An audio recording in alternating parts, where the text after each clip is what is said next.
Where am I? Oh god, where am I? Oh god! I forgot to open VadoTube. I don't exist. Ah! This is now my stream. You thought we were gonna be talking about? Oh fuck! Expect. No, it's just me. Alone. Oh, What are these 3 images? can I? Uh, Can I talk about Jameer's butt?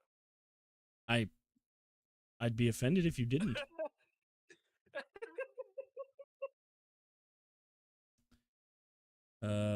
Hold on a moment. Sorry, did you say I'd be offended if you didn't? If you didn't, yes. Go on. You have the talking stick. So,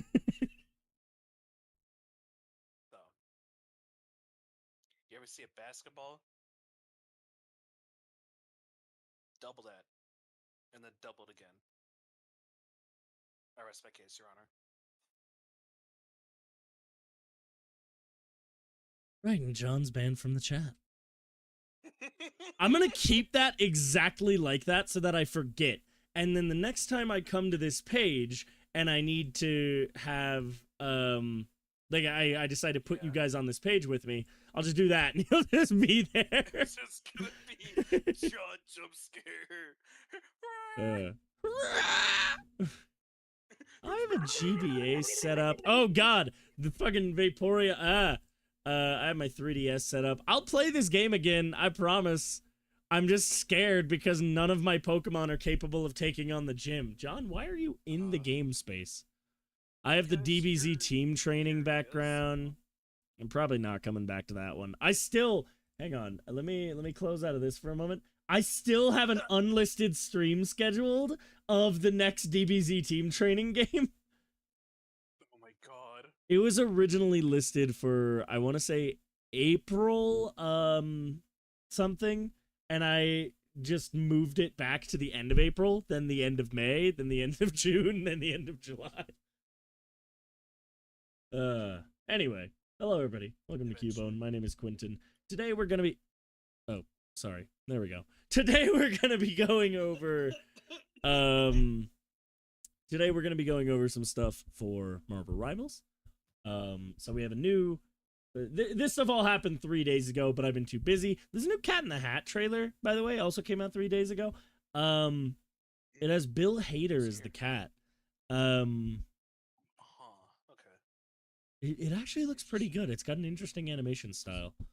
That came out alongside, there was a trailer for something else that came out 3 days ago, but I don't remember what it was. Oh, yeah. A remake of Running Man. The original Running Man was made with Arnold Schwarzenegger. Right. Yeah. I'm actually super excited for it because I love Edgar Wright. He made like Scott Pilgrim, he made Shaun of the Dead, he made Baby Driver. Baby Driver is such a good movie, and it's such a fucking shame that Kevin Spacey's in it. And he doesn't even play a bad guy. Like, at least with Superman, he played Lex fucking Luthor. Sorry, Lex flipping Luthor. Gotta call him by his proper name. He couldn't. Oh, sorry, I'll move you over. I know. What? No. I was talking about space. Get under the I have bone. a follow-up to your... I have a follow-up to the, the thing we will not reference that you sent me. Of course. What was it that I sent you? Oh, yeah. Batman kissing a cat. I mean, nothing. No. I'm talking about before. Oh, they can see that. Hang on. Let me just switch over to this for a moment. Good tech. It clicked after I had clicked on it what you meant. Yeah. That's not even that bad. I was expecting, like, actual penis, not just a box of penis. No, fuck it. I'm showing this on stream. This is what we're talking about. I can't show you guys the thing we're referencing, but to anybody who knows, it's a reference to K-pop Demon Hunters. I was expecting... I was expecting real penis, not box of penis. Totally forgot what I was talking about. Okay, short version. We're gonna be going over the trailer for the season, trailer for the new character, and the dev vision, which is going over some more stuff in depth, as well as the patch notes and the new map. I didn't open that one. The only one of these I haven't looked at is the breakdown of the new Clintar map, Celestial Husk. Gesundheit. But the rest of this I have already seen, so it's not a blind reaction, but I want to give you guys my thoughts.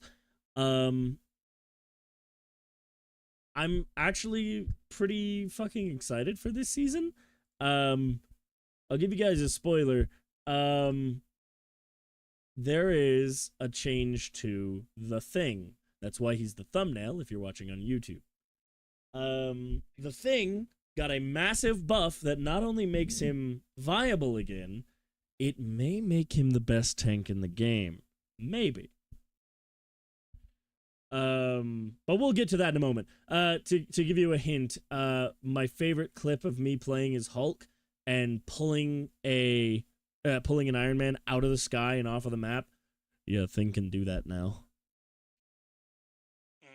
So anyway, without further ado.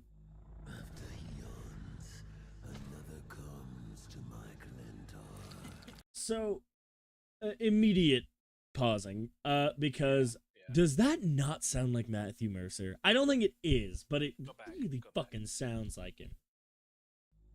After he yawns, another comes to my Glentar. Yeah, I don't think it's him. I don't think it is. It's a little too high for like just like general sinister voice range. Yeah. By the way, I forgot to hit record, so the recording starts here. Cool. So, first things first, we have Hela appearing, and she will be our first new character skin, being her transformation into the Queen in Black. Yeah, very interesting concept. Yeah, we'll get a better... Yeah, so, hold on. I just realized I can do this, because I can show this off. We've talked about this before. Hold on, while my PlayStation boots up. Faster, please. Okay, so I've already got Rivals open. That's nice. If I go to Loki, he got a skin all the way back in Season 0, I'm pretty sure. That was the All Butcher. And I already thought this skin was really fucking cool. It gave kind of a... First, like, pass they did was with the skin. Was it? Do I own this? Oh my god, I own it?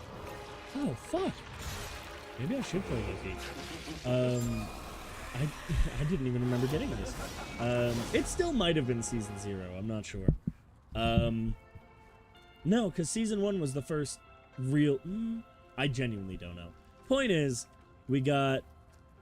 Yeah, because Season 1 was our Vampire Pass, and he wasn't in that one. So he was the Season 0 Pass.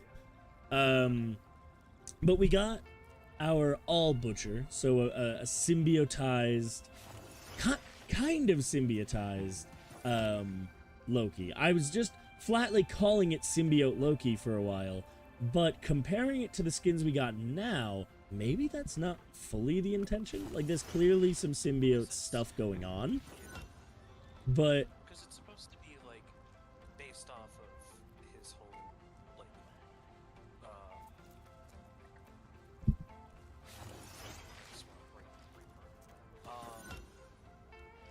the iteration of it that's in one of the comics. Well, yeah. Hang on. I can't read the thing from here. Yeah, he's called In 2018, yeah. But... because he gets all black from... Yeah. Galactus. For anyone that doesn't know, All Black, the Necro Sword, is... if you watched Thor Love and Thunder, first of all, my condolences. Second of all, it's the sword that Gore used to kill the gods. It's, much like everything else in the MCU, massively nerfed by necessity at this point. You cannot introduce any character accurate to the comics because they'll just be too strong. Even if a character is meant to be overwhelmingly overpowered, you still can't. They did it with Sentry. Yeah. Almost certainly, yeah. Well, for Galactus's first story, it's not that big of a deal because all he needs to do is be capable of busting a planet. That's all he needs. Yeah. My crop filter is not quite right on here, but that's fine. But yeah, it's a massive problem. But I just wanted to pull that up to prepare for the view of Hela's new skin. But first, we get our first look at the Phoenix, Jean Grey.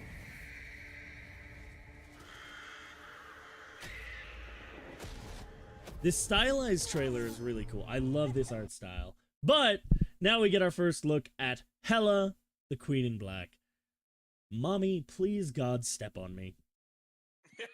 Like, what the fuck else do you say to this? Right? Yeah. Also, I don't know why, but just this image of holding the sword away from your throat is really fucking cool.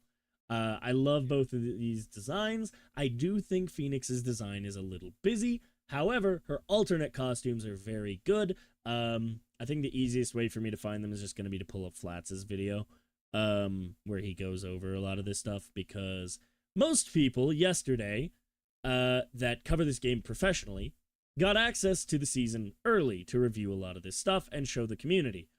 I did not. I did not get access. So we're going to steal from Flats. Yes. I put most of my links in the description. I'll just make sure to add Flats to that. Just to be fair. He doesn't need it, not for me. But, you know, fair is fair. And then we get the boy, the unit, actually. What is Blade's civilian name? Oh.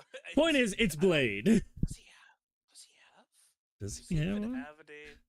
I think it doesn't matter. Blade aliases. Eric Brooks. Eric Brooks. I don't know if I've ever heard that. I watched the 90s show, so they probably said it then, but they also made him white in that. Blade 90s Spider-Man. Yeah, they didn't actually, but like some of the shots. Some of the shots, yeah, that man is Caucasian. Yeah. A horrible error. See there, he looks fine. But I think a lot of this just came down to they didn't know how to draw black people. Yeah. Ultimate Spider-Man Blade looks all right, I guess. I don't know. God. I think this was season 2. I want to say this was the end of season 2. Because it was the whole Morbius arc, and he teamed up with Blade, he teamed up with Punisher. Both of them hated him at first, and then they begrudgingly worked with him. Yeah, Blade was... he's so light. He's so absurdly light. He's very clearly not meant to be white. But... God, some of these shots, he really looks it. Anyway, Blade. Real ass goddamn Blade. This man is a fucking unit. So he's absolutely a Vanguard. What? This animation is way too fucking cool for me to pause it. But in fairness, there's not much for me to talk about because it's just good animation. So there, now that stylized animation has ended, we have this individual here who seems to just be the Phoenix Force. And we get this interesting, this will show up when I pull up the character reveal in a moment. The Phoenix Force is an additional figure, like on Jean Grey's model. So you play as Jean Grey, she's center of the screen, and then the Phoenix Force is over her shoulder. And I think that's interesting because I haven't seen any footage of people playing against Jean. So I wonder if other people will be able to see the Phoenix Force, and I wonder especially if she'll count as a hitbox. I just wonder if we're gonna be in a situation where we have like 2 headshot possibilities. Because she's ridiculously overpowered, so that would be an interesting way to make her a glass cannon. Just Bucky walking up, barrel shots both heads. Yeah, I just shot the Phoenix for fucking head AMA. Yeah. But Yeah. then we do have a better view at Jean's design here. So interestingly, they kept the headpiece that's normally on her main costume, but not so much on her Phoenix design. And I don't know, kind of over designed the rest of the costume. Yeah. It's got a lot going the on. texturing and the patterning is not consistent. Yeah. The idea is to make it look super alien because it's literally an alien costume, just like the symbiotes are.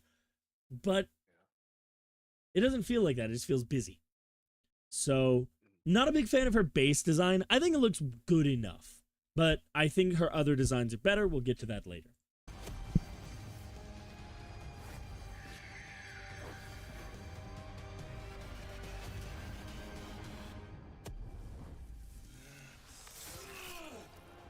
God, that's so cool. So, yeah, just looking at the stature, Blade, alternate skin for Blade, by the way. Yeah. Blade is absolutely a vanguard. The dude is massive. Yeah. And I'm very curious what that means. Because based on him pulling the sword out of his chest, maybe it's just because of the Phoenix Force, but that says to me he might have some kind of healing factor. Which would be interesting because it'd be the closest thing we have to a tank support, something that a lot of people don't want. I don't think this is an accurate prediction, and maybe we already have a reveal of Blade's abilities, so maybe I'm just talking out of my ass right now. But I think if I had to take a guess, I would assume he probably has like a claymore hit where he just does a big fucking swing with his sword. But aside from that, I have no idea what his I wonder if he'll have some form of lifesteal by default, because a big thing for Phoenix, a big thing a lot of people are talking about, is she has a team up with Wolverine where she has lifesteal. But we have a combination here of a vampire and the Phoenix Force, which clearly already has lifesteal. Or maybe it's just boosting his healing factor. I don't know what the lore they're going with there is. My point is, that would also apply to Blade. So I wonder if they're going to make a thing where Blade can use enemies to generate more health, and that's why he's a vanguard. Whereas like some characters have a shield, some characters get a shit ton of bonus health, some characters like Groot can literally put up physical obstacles. And then there's Penny. Oh, that's another thing I want to pull up. Let me do that real quick. Marvel Rivals pick rate, and this should be the official one. Yes, so we'll go over this a little bit.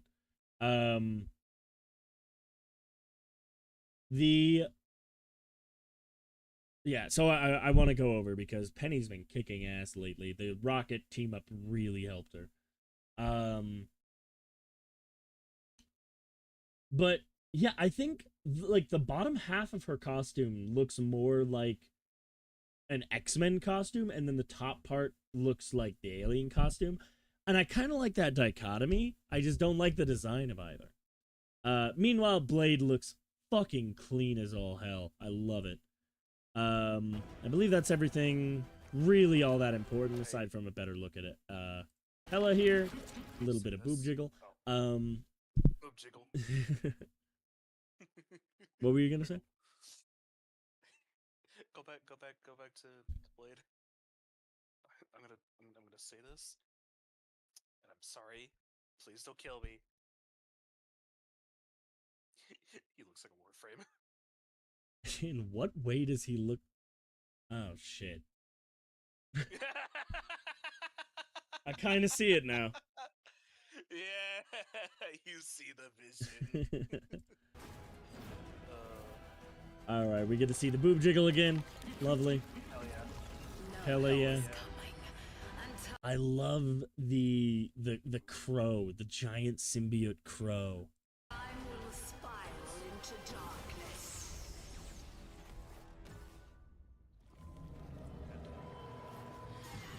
Hey, buddy. Hi. If he becomes a character. That would be sick as shit. I'm interested in what they're gonna do with this, because literally the story when you play on the Clintar map is that you have to prevent Null from waking up. And basically the gameplay is a redo of, like, in lore, what happened was the Guardians went there, and while they were there, they woke him up by accident. And that's how he's awake now. But I'm interested in seeing what they'll do with Null, what they'll do with Venom, because in the comics, Null was defeated. So first, Null killed the Sentry, which was just such a fucking Worf moment. I hated it. Yeah. Because they were basically like, oh man, we're losing this fight against Null. All right, send in the Sentry. And the Sentry went in, he's like, hey, buddy, I know you're like a self-proclaimed god and stuff, but I have the power of 1,000,000 exploding suns, so I'm just gonna win this. And Null went, that's nice, and then just killed him. Like, effortlessly. And it was a Worf moment, because it then invalidates everything else the rest of the characters do, because he overpowered the Sentry. But eventually, Venom manages to beat him, becomes the new King in Black. A bunch of other shit happens. Venom comics are complicated, and they like to undo their own character development a lot.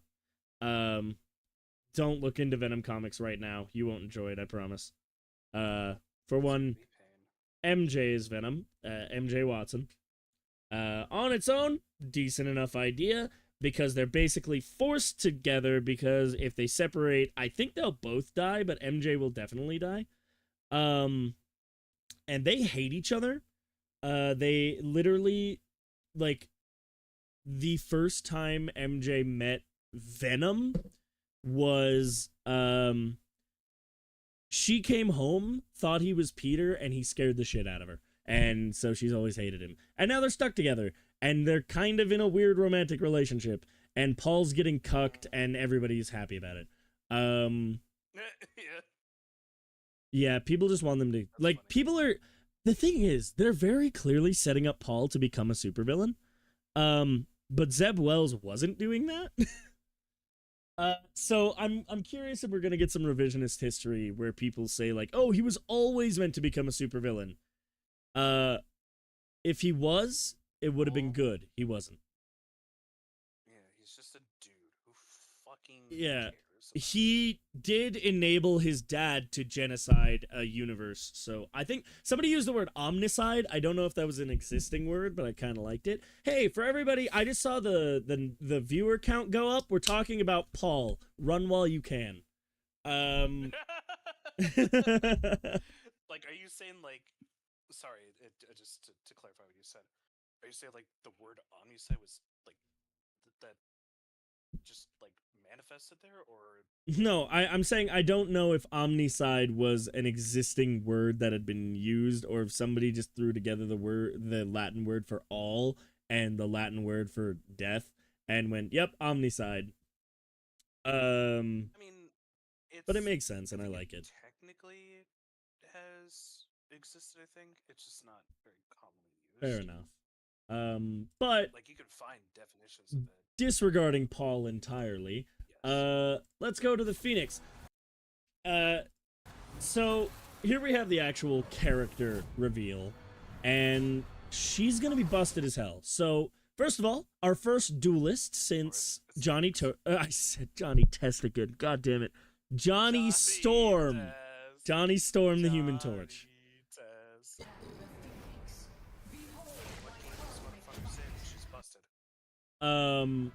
So immediately we see this symbol here pop up when she lands a hit. It's called a spark, I believe. And every time you land a hit, it builds up. On the third hit, it explodes and does a bunch of damage. Headshots build 2. So 2 headshots does roughly 240 damage. Given the average, well, not saying it's the average, given the most common health pool is 250 in duelists and supports.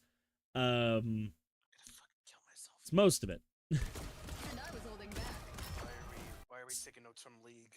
Why are we taking notes from League? We don't need So, to passives. Fuck off. That's what 3 passives?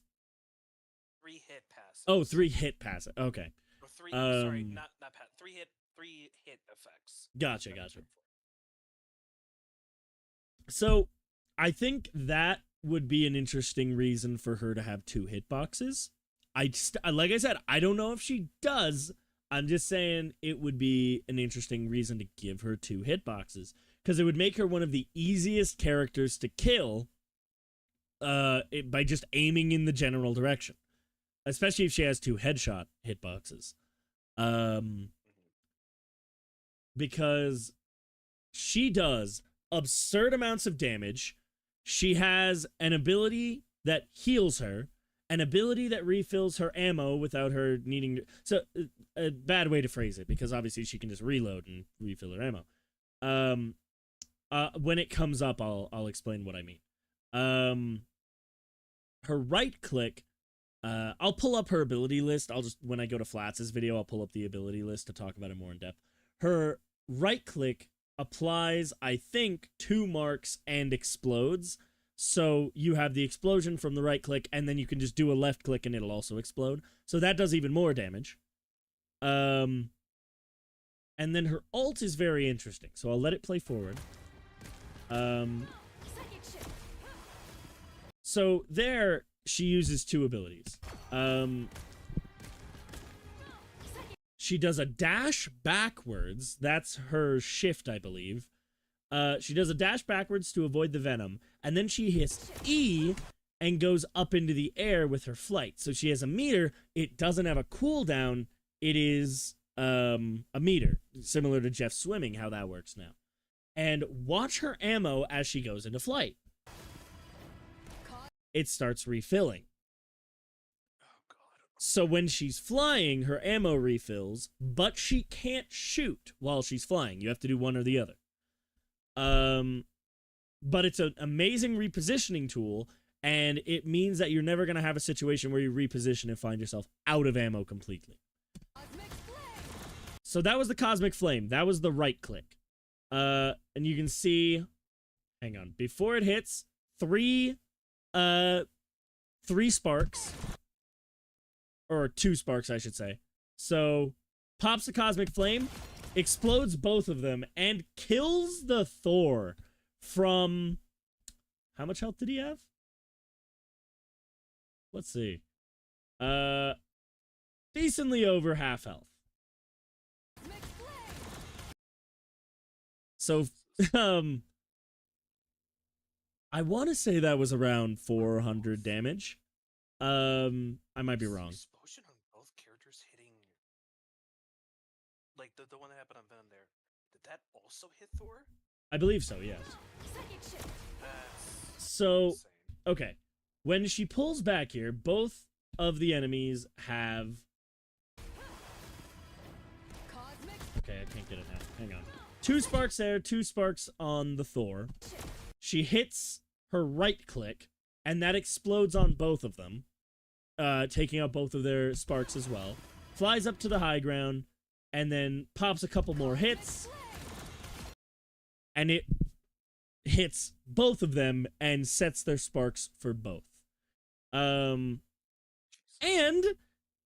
if you notice around her, that's her passive healing. So when she does her right click, it initiates the passive healing, I believe. Or that might be, I like I said, I'll pull up the ability list later, so I'll be able to tell better. But I believe this is her. Oh yeah, this is her. Jesus. So That's most of those were summons. disgusting. Most of those were Loki summons, but she took out the Adam Warlock and the Loki with the explosion. She is, for all intents and purposes, a summon killer. That gets better with her ult. I'll let that. So this is... So she flew into a new position. Fuck off! That's disgusting. So many things died there. It has. Hold up. Go back. Yeah. See if we can see their health bars. Still not far enough back, hang on. So, when she initially lands, most of them are at or above 75. yeah. And then the Emma's at like what 33ish%, I would say. 40. Maybe a little more. Yeah, 40. So she sets up the marks, does her right click, continues firing her left click while she does it, takes out all, I think 5 of them.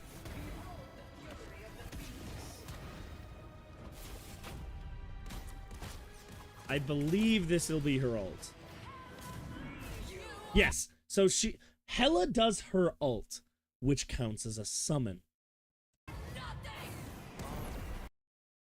The Phoenix ult takes out summons. Instantly. That's insane.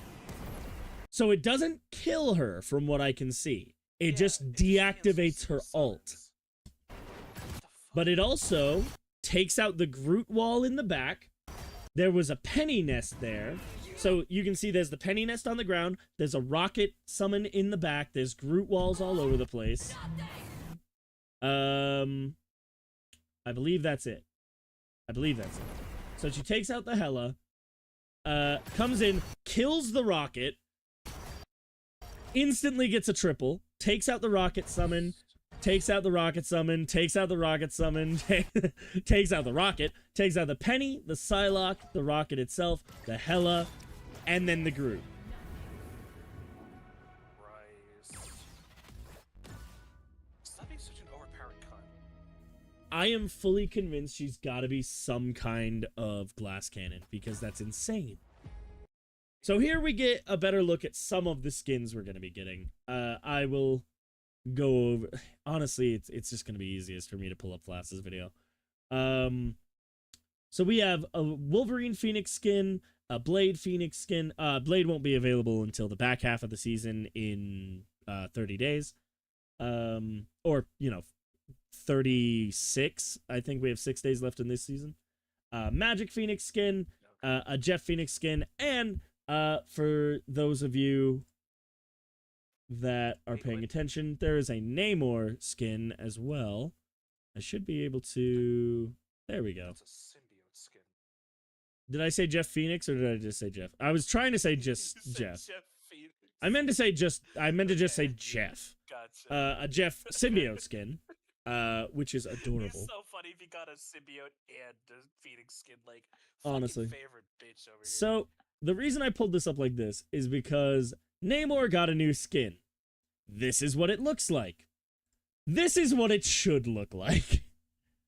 I took like 15-ish minutes to just crop out the chest, or the abs really, to line them up. So it's not perfect, but look me in the eyes and tell me this isn't better. This is better.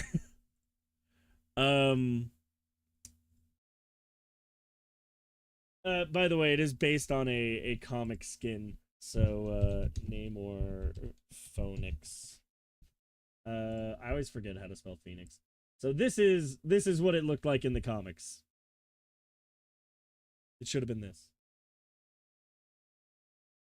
Anyway. So we have some more that I'll show off later. Actually, before I do the dev talk, now might be a good idea for me to pull up Flats. This is an old video. It was just the fastest way to pull this up. Oh, but it gave me Flats too. It was not the fastest way. Shut up, Flats!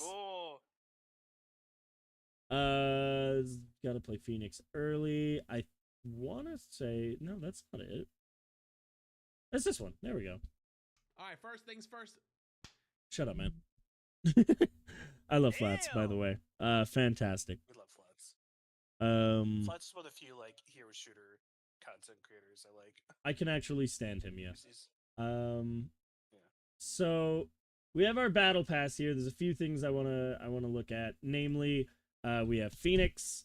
So Phoenix has a couple of skins. There's the default, obviously. Ooh. But then we have Chaos. I think it's just Chaos Phoenix.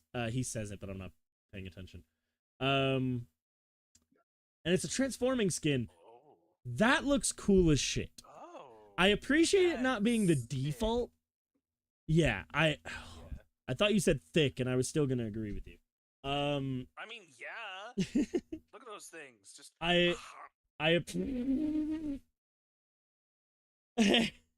Hi, Misa. Thank you for joining the Discord.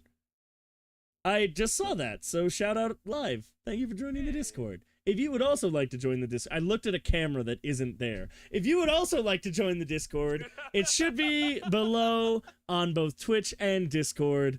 I'm trying to be better about talking there. So please join the Pocket Paradise, which I will eventually rename to something more like Cuba. Clipped it. All right. So Dice. the Cuba dice. Ooh, Cube World. The cubal dice. No, wait. Hold up. You're we'll making it workshop worse. It's I bet we mean him. it's He'll me. workshop it. Flats He'll- will he'll- workshop it. He'll throw me out a window. Yeah, I really dig this skin. I hope it has some color variants because I kind of want. So Phoenix has appeared in a couple different colors. Marvel designs. I can't type. So whoa. Over time, maybe? No, that's not really. Yeah, kind of, I guess. This has some of them. So obviously you have the original, was just the green and black, which I always thought was a very clean looking costume. Looked very similar to Miss Marvel's. They had the original Miss Marvel. Marvel had a thing for putting women in tracksuits and then giving them a belt sash. I never understood it, but it looks good. I believe this is a concept design, probably for Rivals or something like that. But not what I'm looking for.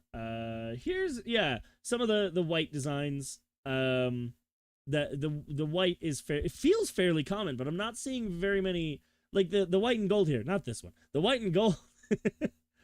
Oh, here we go. So the other one is the red and gold, which is what I was leading to. I hope we can get like a red and gold variant for this. I was expecting the red and gold to be the alternate color for, just the color swap version of the suit. But it's not, and I actually really dig what they did. They made the alt color default Jean Grey from like her Chris Claremont design. And I think it looks better than the default suit. It's a color swap, so it's still got some of the issues that I have with it. But because it's a little more limited in its color palette, I think it looks better. I really dig this design. I hope we can get an orange and gold variant, preferably of the Chaos skin. But I really dig this. So we have some other things in the Battle Pass to look forward to. So there is the new bundle. This is actually available in game at the moment. So if I can look at this. We have the new bundle with Captain Clintar and the Future Foundation suit. By the way, calling him Captain Clintar is wonderful. For the first time since the launch of this game, Captain America has a skin that I like. The first one. I don't even like the MCU one. This is good. The only downside of this is that his ult will look the fucking same and release the red, white, and blue fucking vapor trail behind him. And I kind of wish it was blue, silver, and black. But that's nitpicking. He looks phenomenal. Then, of course, we have Future Foundation. It looks good. It looks fine. I don't really approve of the blue. I don't know why they've insisted on putting that on all of the Future Foundation skins. What they did with the eyes is a little weird. I'm not sure I really dig that either. The belt buckle's a bit wonky. There's a bunch of nitpicks I can make.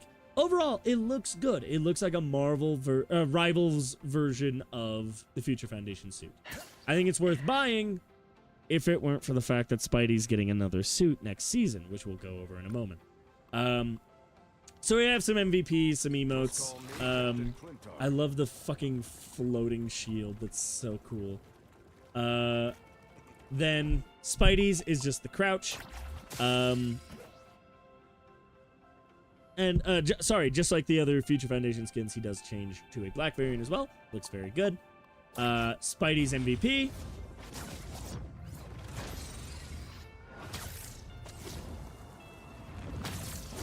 I love the freaking laser webs. They're so cool.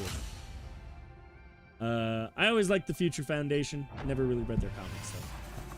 Captain Clintar looks so goddamn cool. Like, this is going to get me to main Captain America again. Because look at that. That's gorgeous. But unfortunately, that's all I have access to for the moment. So I'm able to quickly skip past that and get right on to the Battle Pass. So, first page, we have a Squirrel Girl skin. I have it at 2x speed, I'm sorry.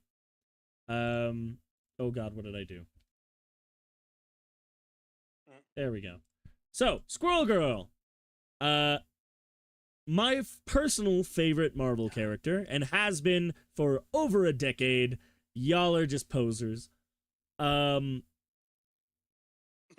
I first saw the skin, because of the way it was lined up and I could really only see the head at first, I thought this was Black Cat. I thought this was a reveal of a future character.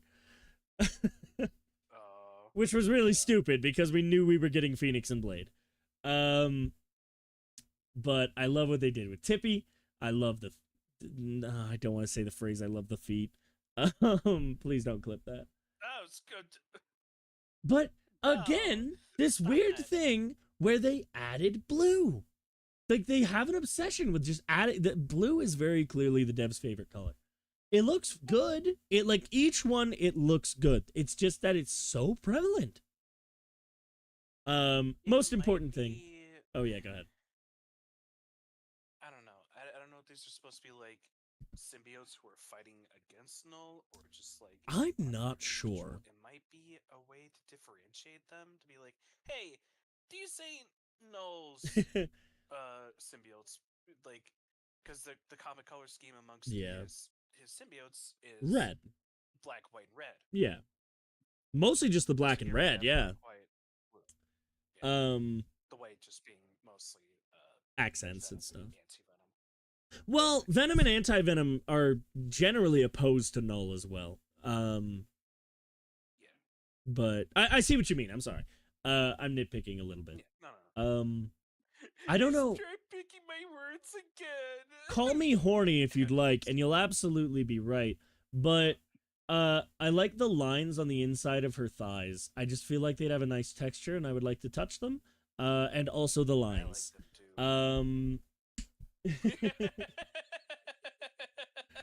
But most importantly, the fucking Venom tail is so goddamn cool. Tail is so cool. Like, genuinely, I'm not just looking at her ass, I promise.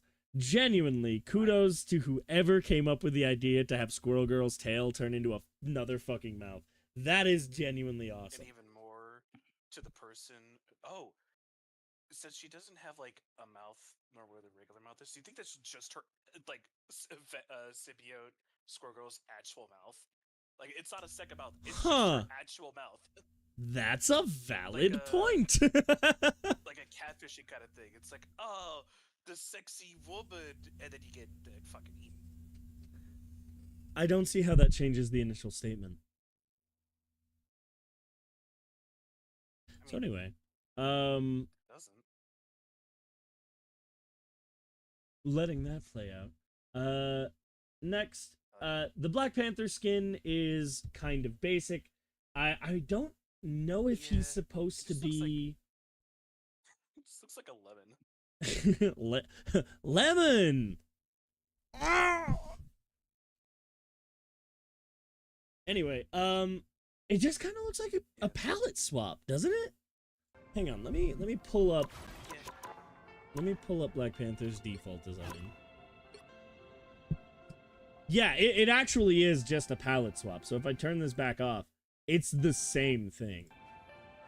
Just with the colors swapped out. So, as a battle pass skin, I don't know if I like that very much. But Black Panther does have some of the best skins in the game, so he can take a back seat. Galactic Claw is my personal favorite. Look at that shit. It's so goddamn good. Demi Sasaki, just his Hellfire Gala outfit, which is also phenomenal. I'm just gonna let that play for a moment. Yeah, he really does. His vampire skin, the Thrice Cursed King. Somebody was talking about this the other day, and I don't remember what they were saying. I just remember them talking about it. Anyway, his original palette swap is even pretty good. I kind of wish it had been more Killmonger related, but he's already got a lot of gold on here, so maybe it wouldn't have worked very well. And then Bast's Chosen, which is a kick-ass skin, and also has a variant in Marvel's Avengers. Let me just go ahead and play Avengers Ancient Black.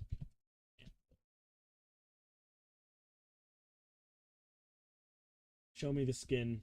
Yeah, there it is. Yeah, it's a little underwhelming. But his default design is pretty alright. It's not good, but it's alright. By the time they got to Black Panther when they were making that game, his skins were a lot better. Than like the original, like the base roster, I should say. But we have, hang on, let me just scroll ahead to where he gets the next one. The Wolverine skin. Look at this Jesus. fucking short ass, kick ass motherfucker. Trunk. I'm not animating his mouth opening. I did that once. I'm never doing it again. Coward. But Wolverine does not have a single bad skin. Every single Wolverine skin is good. With the exception of his default skin. His default skin is easily his worst one. It looks really wonky, but Lone Wolf, just taking out the blue, like making it look less like his comic outfit, fixes this design, and it looks pretty good. Weapon X, if they, made his shorts about 30% shorter, it would be good. We have the Deadpool Wolverine skin, looks fantastic. Blood Berserker, which is a reference to, it is a reference to Van Helsing, the movie where Hugh Jackman played the titular character. And I just think that's a really funny Easter egg. And also, the skin looks badass. So, best of both worlds. And then, of course, Patch, my current skin, because it's the only one that I got. That's not true. I have Blood Berserker. But I like this one better. He looks like a swanky motherfucker. I think it'd be very funny if he lost his shoes. I think it'd be funny if there was art of him with the shoes, but his skin in-game, he didn't have them. That is a very Wolverine thing to happen. But the new skin does look very good. Not that it's on screen right now. There we go. It does look very good. I kind of wish he had a fire mustache. That's not a genuine complaint or anything. Fire stash. Also, I feel like Fire stash. I feel like the separation of the red and the black isn't done perfectly. I think what could have been interesting would be take this red section here and extend it down the inside of the leg and have this curve be the outside where it goes back to the back half of his calf. So the entire inside of his legs, with the exception of the metal band breaking it up, is all red, and then the outside is all black. I think that would have looked pretty good. Aside from that, I don't know, maybe contrary to what I did with Namor, maybe covering up his shoulders would work a little bit better. Oh, so Namor I don't know. slutty, but not Wolverine. If you consider shoulders slutty, then, I will support you all the way, but I don't know. Quentin, look at those things. Those are fucking basketballs. They certainly are. Arguably, definitely in the running for my favorite skin this next season is the Groot skin. Look at this thing. God, that's sick. His face is covering it, but this skin is titled what is it? I am Venom.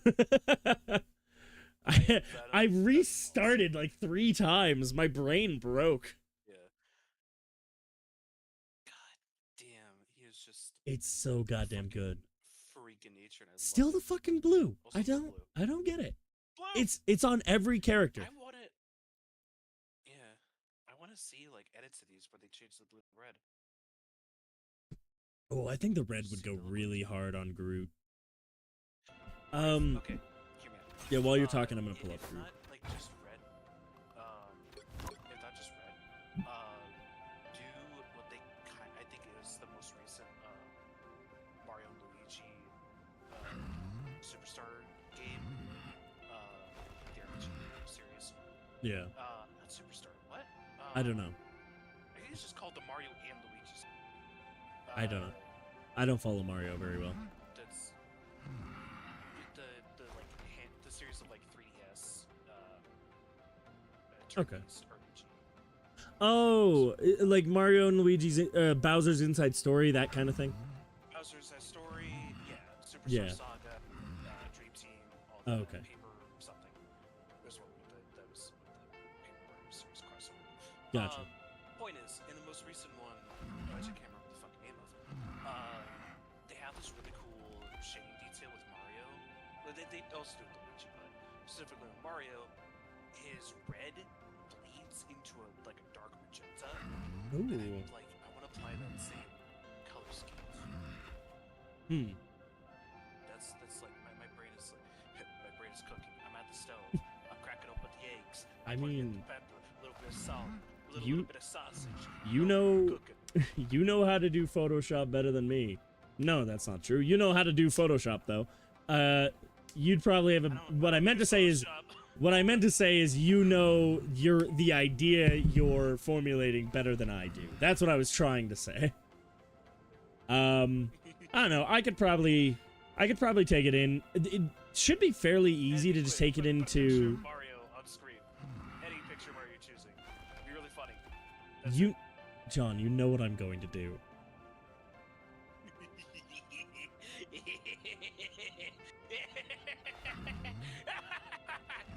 I'm now concerned if you actually know what I'm gonna do. I know what you're doing. Go on, Okay. go on. All right. It'll be funny. Now, I already did. It's there. do it again. So Groot also has some interesting Put a skins. picture of Sonic on screen. Cause. Yeah. Oh, I'm going for a very different route if I'm putting Sonic on screen. It's happening. Will he be pregnant? We'll find out. It's a 15.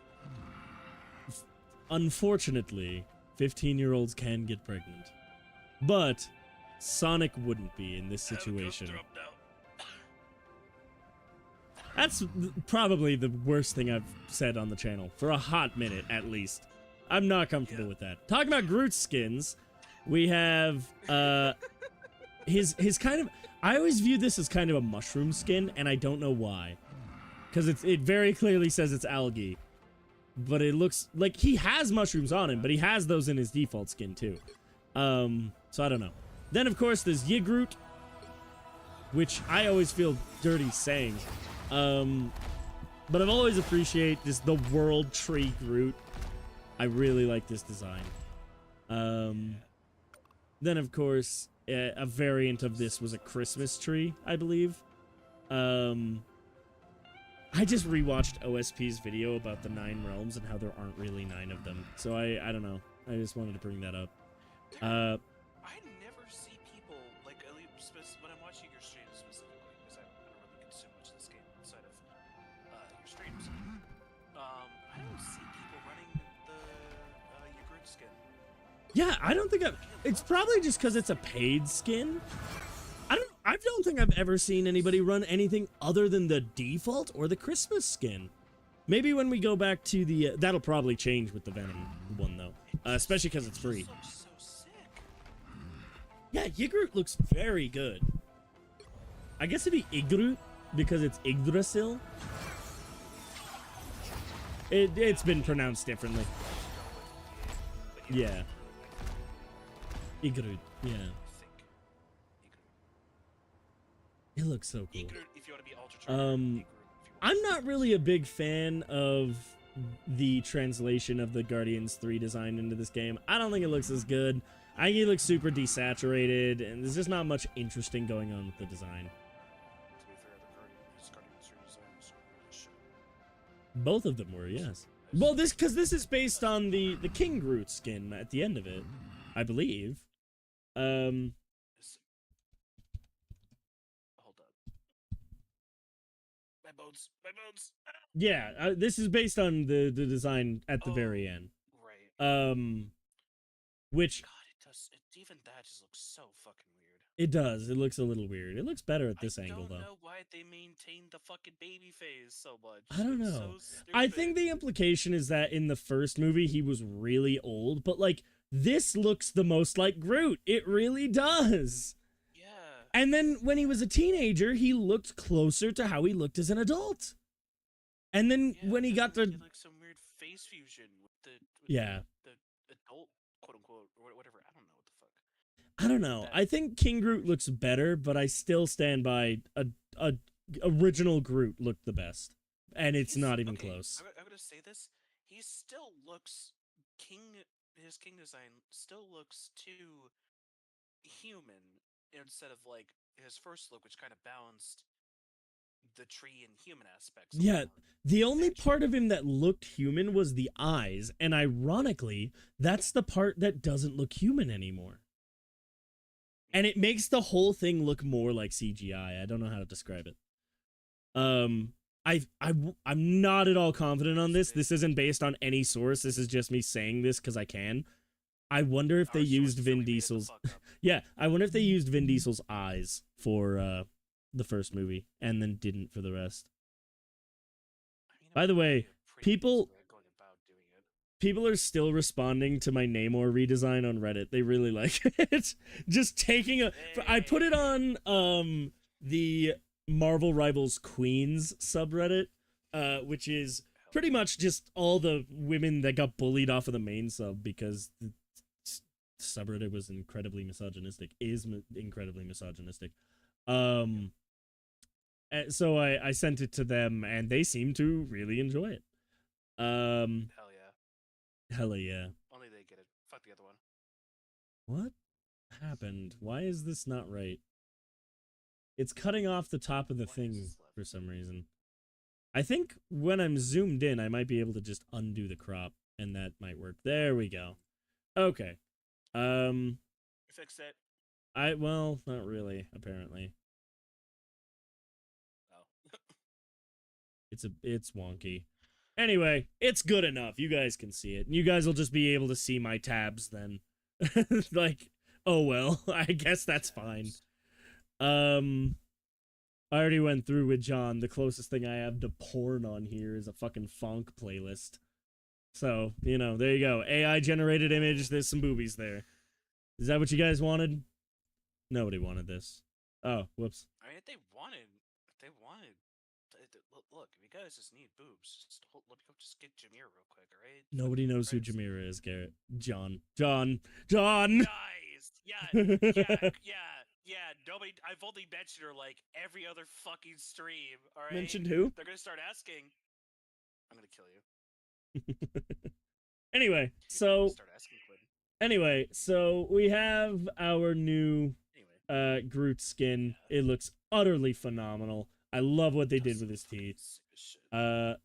The Namor skin, we've already talked about it. I fixed it. If you would like to see what it looks like fixed, either join my Discord or go to r/Marvel Rivals Queens. It should be, I think it's actually a decently top post right now, so, you know, you should be able to find it pretty easily. Another look at the, oh, right. So something Flats was going over is there's some secrets.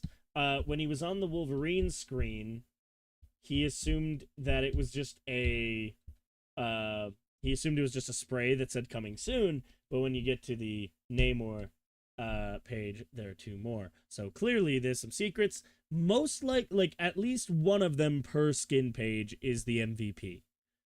And I'm interested why they're hiding the MVPs. I think that's interesting. A new Adam Warlock skin. It's another recolor in the same way that Black Panthers is. I don't know if these guys are supposed to be related to the Phoenix or not. I don't like this one. The Black Panther one was okay. It was a very basic redesign, but it was okay. But this one, it just doesn't. Hang on, let me see if I can get it. How did you manage to whitewash Adam Warlock? How'd you manage to whitewash the White Savior? Yeah. All right, That's then impressive and disturbing. the big skin from this symbiote Spider-Man. Yeah. I like what I like what they did with the lines on his head where it almost turns it into eyebrows and it gives him an even angrier look. I appreciate that. But it's still like the tendrils. I think it looks very good. Yes. And most importantly, there's also a new emote. Oh, he goops. Come as on, well. go to it. Please. Please. Do it. Come on. I know I'm stealing your content, but yeah. Yes. I will be playing the music, and I will take the copyright strike. Thank you very much. Let's go. That's sick. That's sick. That's sick. That's. It's such a good fucking reference. I love it so much. And the suit really God, does look fantastic. It does look so good. God, I have such a hate boner for Yeah. hero shooters. Man, do they make good skins? Yeah, God. I'm very much against this style of spider design for Peter and Venom. But this is the design they went with for Venom, so it's fair enough that they would also do it for Peter, and it looks very good. Yeah. So It translates over. They're faithful to what they were. Yeah, What they wanted to stick with. they're consistent. It's not bad, and they're consistent, so it works perfectly fine. Even if I would prefer the spider arms that all go under the arms. Oh yeah, you see it. I've been seeing bits of it on Twitter this entire time. Oh yeah, dude, I saw. All right, if any of you watching are children, you should not be. So stop watching. I've seen a version of this where somebody added pubic hair. There's already a mod for it. Yes. Okay. It's this face about sums it up. Yeah. It's so good. I am trying to hold back. I am not. I'm not gonna go feral. You know what? I see what you mean about shoulders being slutty. Fair enough. I'm not gonna look at those fucking things. The way the butt cape fucking sticks out 3 inches behind her is so funny. I'm trying to hold back when I'm trying to concentrate. You're not making this easy. No, you need to calm down.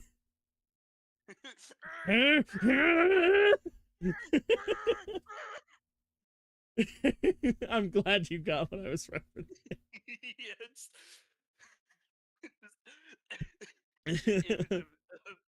Darrow's just holding back the rampant, almost bursting dam. All right, of John, chest. you have 24 hours to animate that. I'm not. Fair enough. If there was a Cubone model on SFM, I would animate it there. With just a model for like something. I don't know.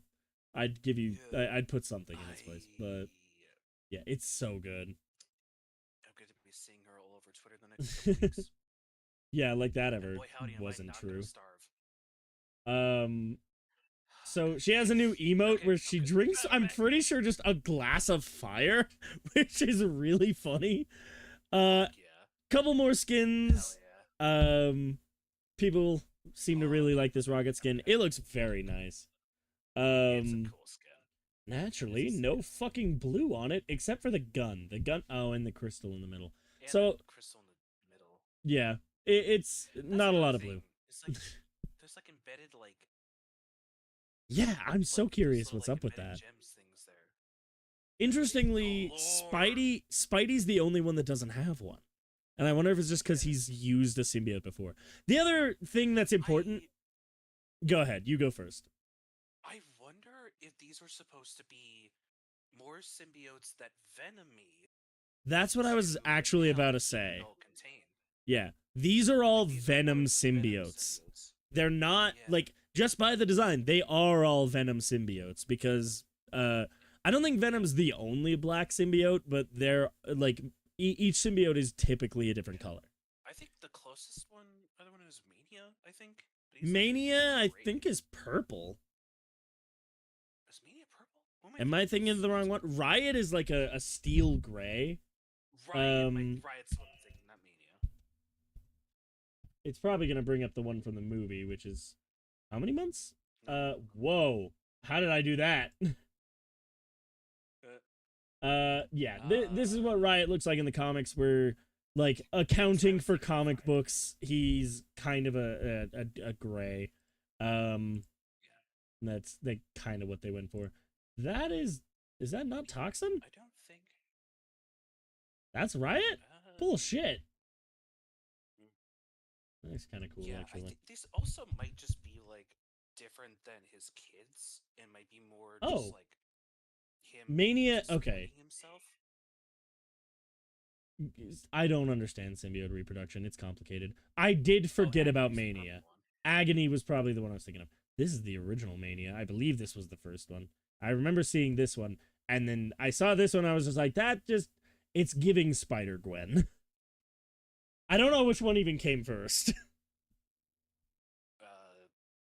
Spider-Gwen, pretty sure. I don't know. She worked with I think a little bit she more. worked with Flash. I know that because it's right there. Yeah.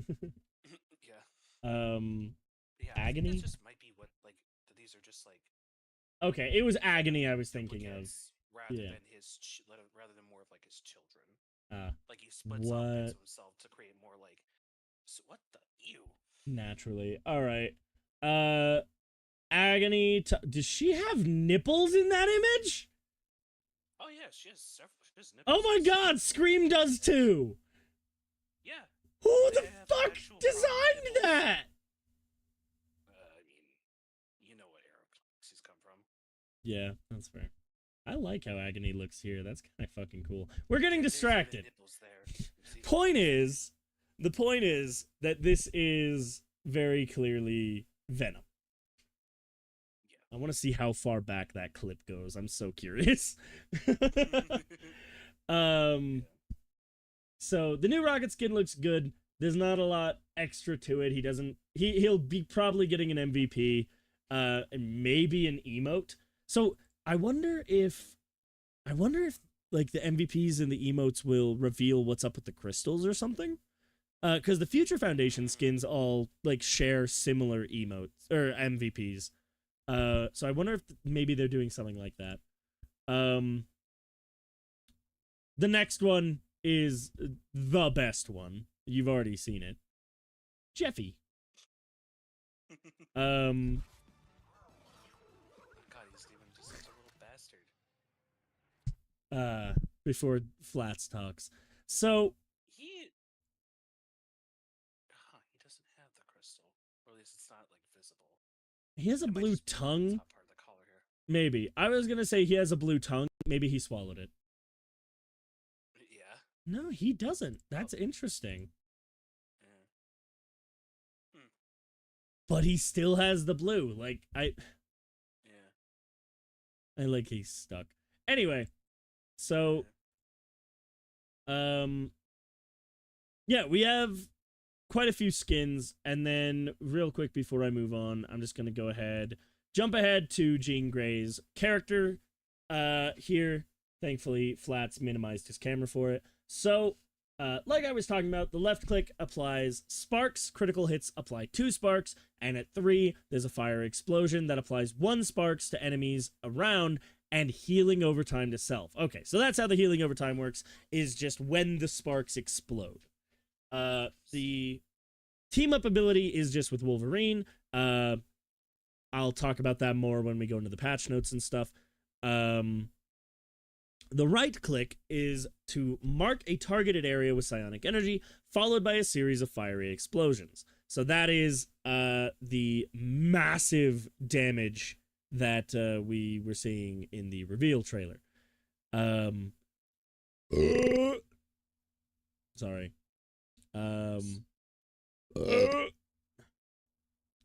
So that is the massive. So that is the massive damage we were seeing in the reveal trailer. Oh my god. What's interesting is it says it stuns them. I don't know if it's a proper CC. So we could be looking at. Well, what I was thinking is it might just cancel what they're doing, but not like stop them. That's what I would think. But if it's a proper CC that then explodes multiple times, yeesh. That's what blast too slow, but I assume that applies to like any chain blast. If multiple blasts can affect this, like blasts from multiple characters can affect each other. I would assume those subsequent blasts would do the slow instead of the stun. But then again, this is you, so it might just all be stuns. So fucking. No, I think it's just the right click does 3 explosions. The first one stuns them, and the other 2 slow them down. That's what it's saying. I was a bit confused by how you put it. I'm not sure. Yeah, I'm referring to what I was talking earlier. Some of the scenes look like the explosions from one character can hit another if they're close enough. Like at that. Yes, yeah, it is a proper AOE. Assume that if it were to apply any condition on that secondary target, it would be the slow stun. Like, Venom gets stunned, anyone around him in that first explosion and subsequent ones get slowed. No matter what. No stun on that. Yeah, I don't know. Maybe I'll pull back up the thing to get a better look, but so the E and the left shift were exactly how I said they do. The shift is just a teleport, and when the teleport is over, it detonates and sets people with a spark. So that is when she teleported away from the Venom. That's why it applied a spark at the end of that.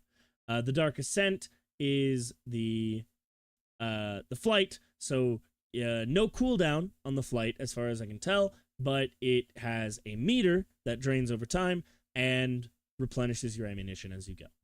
Then her ultimate and end song Inferno deals devastating damage to enemies while creating a shockwave that destroys summons, shields, and bonus health. That's insane. Imagine being a Venom and doing your ult, doing your ult, ending up with like 1600 health, and then it's just gone. Yeah, it's like, that'd be so I fun. it perfectly. I had the maximum health. Sees the face of this guy. Fuck. Fuck this guy. So, okay, because how it's worded, it makes me think it does the damage and then clears effects like bonus health and shields. I think it does it But if simultaneously. it does, well, if it does it simultaneously, you have to think about order of events. Still, sorry, throat clogging up. Because if the damage is just if the damage occurs first, quote unquote, then the bonus health is just going to eat it before the rest of it being wiped. Yeah. If the wipe happens first, you're fucked as Venom. Let me. Where is it? I think it was this one. Yeah, this was the character reveal. Let's see that ult real quick.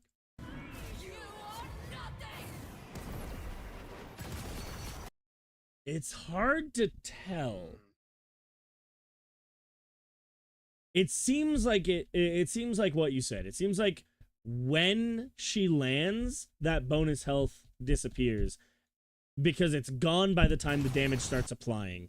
And it also seems to do multiple waves of damage. So it seems like it applies the nullification first and then does the damage. By the way, something that I didn't notice the first time I watched this, she's back over here now.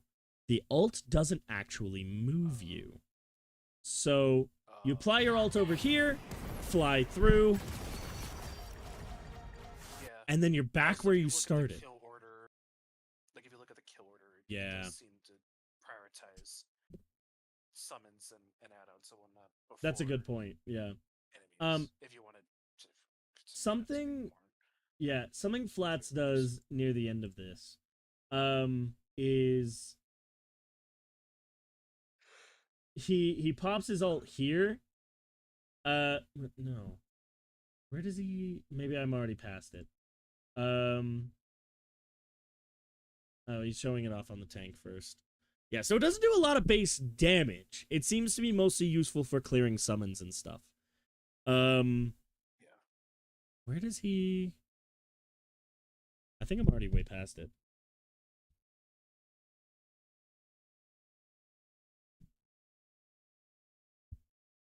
Where is it?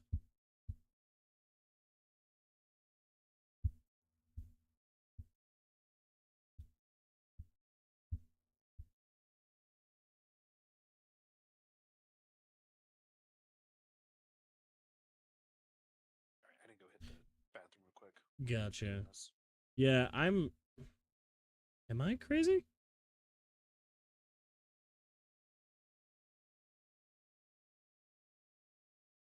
Where does he do it?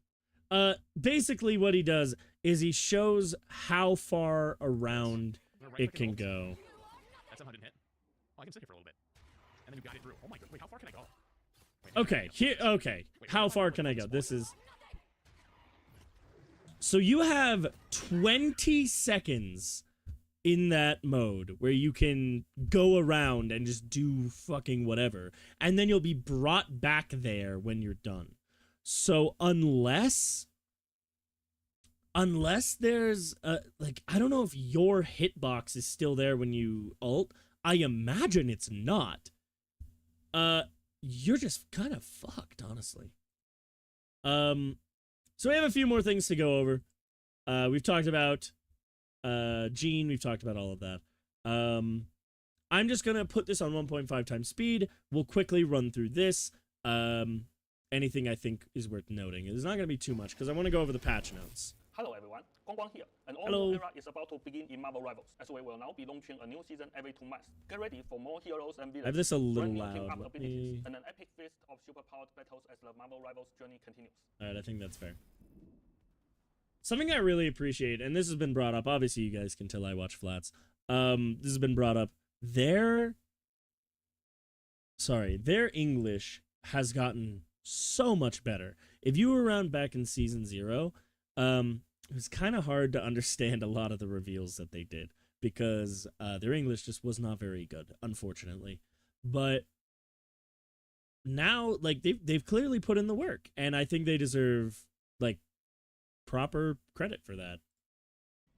Back in Season 0, the Guardians of Galaxy's first expedition to Kalinta did not result in Now's destruction. Instead, they inadvertently awakened him. Yeah, so that is, I think we are recreating those events when we go to Clintar, because the stated mission is to stop or enable Null from rising. So I think we're recreating what the Guardians did. And canonically, he wakes up. Found a way to break free from his traps. This time, by his side stands not only his loyal symbiotes, but also the goddess of death herself, his queen in black, Hela. The throne of abyss is rising. Yeah, this is The such a Celestial cool Army is idea. fallen, and our heroes find a way to counter I'm not sure if the Queen in Black was ever in the comics. Queen in Black. Marvel. So I think maybe I'm wrong. Yeah, as far as I can tell, this is not a thing from the comics. The Black Queen is its own thing. Speaking of, Jesus fucking Christ, what is that? Celine Gallio. I've never even heard of that character. Symbiote Hela Marvel. So yeah, it's pretty much just coming up. This is, as far as I can tell, original to this game, which is very cool. all black, the necro sword, and burn away the encroaching darkness. Thankfully, Phoenix is ready to ignite the battle as she joins Luster in Season 3. Jean Grey is a ranged duelist, wielding the overwhelming power of the Phoenix Force. She can pressure tightly grouped enemies head-on, or use her agile mobility to disrupt formations from the flank. Her unique chain reaction mechanic delivers a whole new level Yeah, of so the devastation. chain reaction, I believe, is just in reference to the sparks and how explosions from the sparks will trigger sparks in other characters. So it makes it really easy to just take out groups of enemies if they're too close to each other. So I think this season, a big priority is going to be spreading out more, which is counterintuitive because typically in the past 3 seasons, if you're struggling, the best thing to do is group up a little bit. Like, sure, you're always going to be at damage of being in the line of fire as somebody else, but if you're all working together, your tank can provide most of the covering, and your supports can keep you all alive all together. Now that's not as big of a play, because Phoenix is just going to destroy that. In fairness, above gold, Phoenix is going to be an insta-ban. Like, there's no doubt in my mind, at least at first. With the Wolverine team up, not a goddamn chance. Additionally, her ultimate, where she merges with the Phoenix Force, doesn't just deal massive damage, it also has a special ability to clear enemy summons from the battlefield. Yeah, so, with the summons there, just being able to clear things like the Hela ult, that's obviously also going to take out things like Punisher turret, Groot walls are a given, I don't know, what else? Like, Loki clones, Penny's nest, Rocket's nest. What else? What really applies there? Oh, Namor's squids. I don't know if it would clear Johnny's projectiles. Johnny Storm's projectiles. Trying to think. What else would constitute a summon here? God, can you tell I'm bad at this game? Pardon me. But being able to break shields and break overshield bonus health is also a really big deal. Because the way that it says you break shields implies to me that you can break Cap's shield and Doctor Strange's shield and Emma's shield. All of these things that are crucial to keeping your team alive. Being fully broken, even if it's just for a couple seconds, could mean a complete wipe of your team. It's not even close. To rise as the one and only Phoenix. This update introduces 4 new team-up abilities. Yeah, there's a lot to go over there. With 87 new heroes, a 20% increase, and updated over 70% of all team-up abilities. Our goal is to continually deliver fresh, exciting experiences and fulfill. So, okay, I'm of 2 minds about this, because on one hand, you have, like he said, constantly new experiences regarding different characters and different team comps, but at the same time, if you have one that people really like and suddenly it's gone, we still miss Mag and Scarlet Witch. Like, trust me, Mag and Emma's great, but unfortunately, there's a solo tank epidemic, so it's not very common that you'll get Mag and Emma. Typically, I'll only play Mag if I see an Emma. And a lot of people will just play Mag, and then somebody else will go, okay, well, we already have Mag, we should have a dive tank, or we shouldn't have a tank because they're assholes. And so we don't get a lot of usage out of Mag and Emma unless there's also a Psylocke, which isn't very common because she has a dogshit pick rate. Something interesting about that is Mag and Scarlet Witch meant that 2 characters that are okay enough on their own, we're talking season 0, were okay enough on their own, suddenly became very good. Mag got his sword, and Scarlet Witch got a damage buff. And then that was gone, and Mag didn't really have a recovery from it.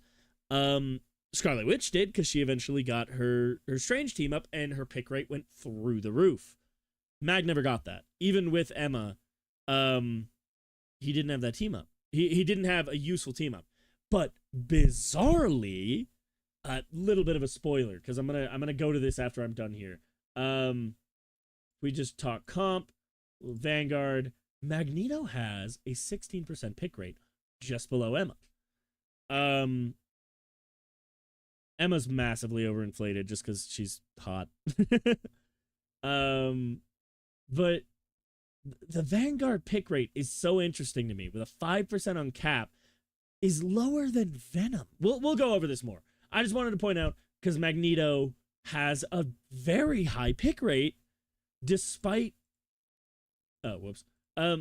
despite losing those team ups, and I don't really understand why.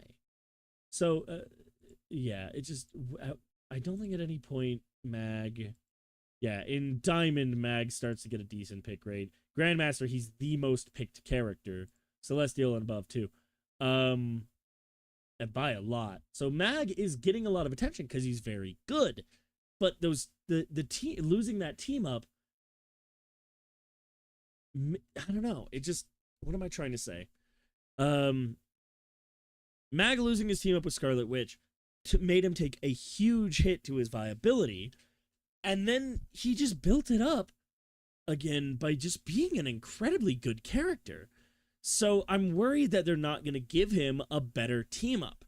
And that also means they're not going to give Emma any other team ups. Because right now, she doesn't really have too much interesting in terms of her team ups. She just has the health boost that requires a Psylocke or a Mag. And I think that's weird, but interesting. Players superhero dreams. We hope you enjoy the thrill of Marvel Rivals. Yeah, okay. So, we're also losing things, this will come up, but we're losing things like Spider-Man and Squirrel Girl in favor of Spider-Man and Johnny. And then Squirrel Girl and Tony. And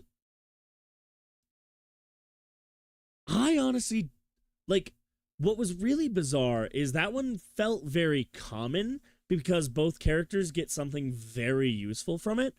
But at the exact same time, I don't feel like I saw it in action. Like, I felt it. I definitely saw those team comps, and I felt the extra damage from Spidey, but I never saw... Oh, Garrett's on break. That's why he's sending me all these fucking messages. I'm sorry. But I never saw the Squirrel Girl throwing, like, the webs. I always got locked down by the squirrels, never the webs.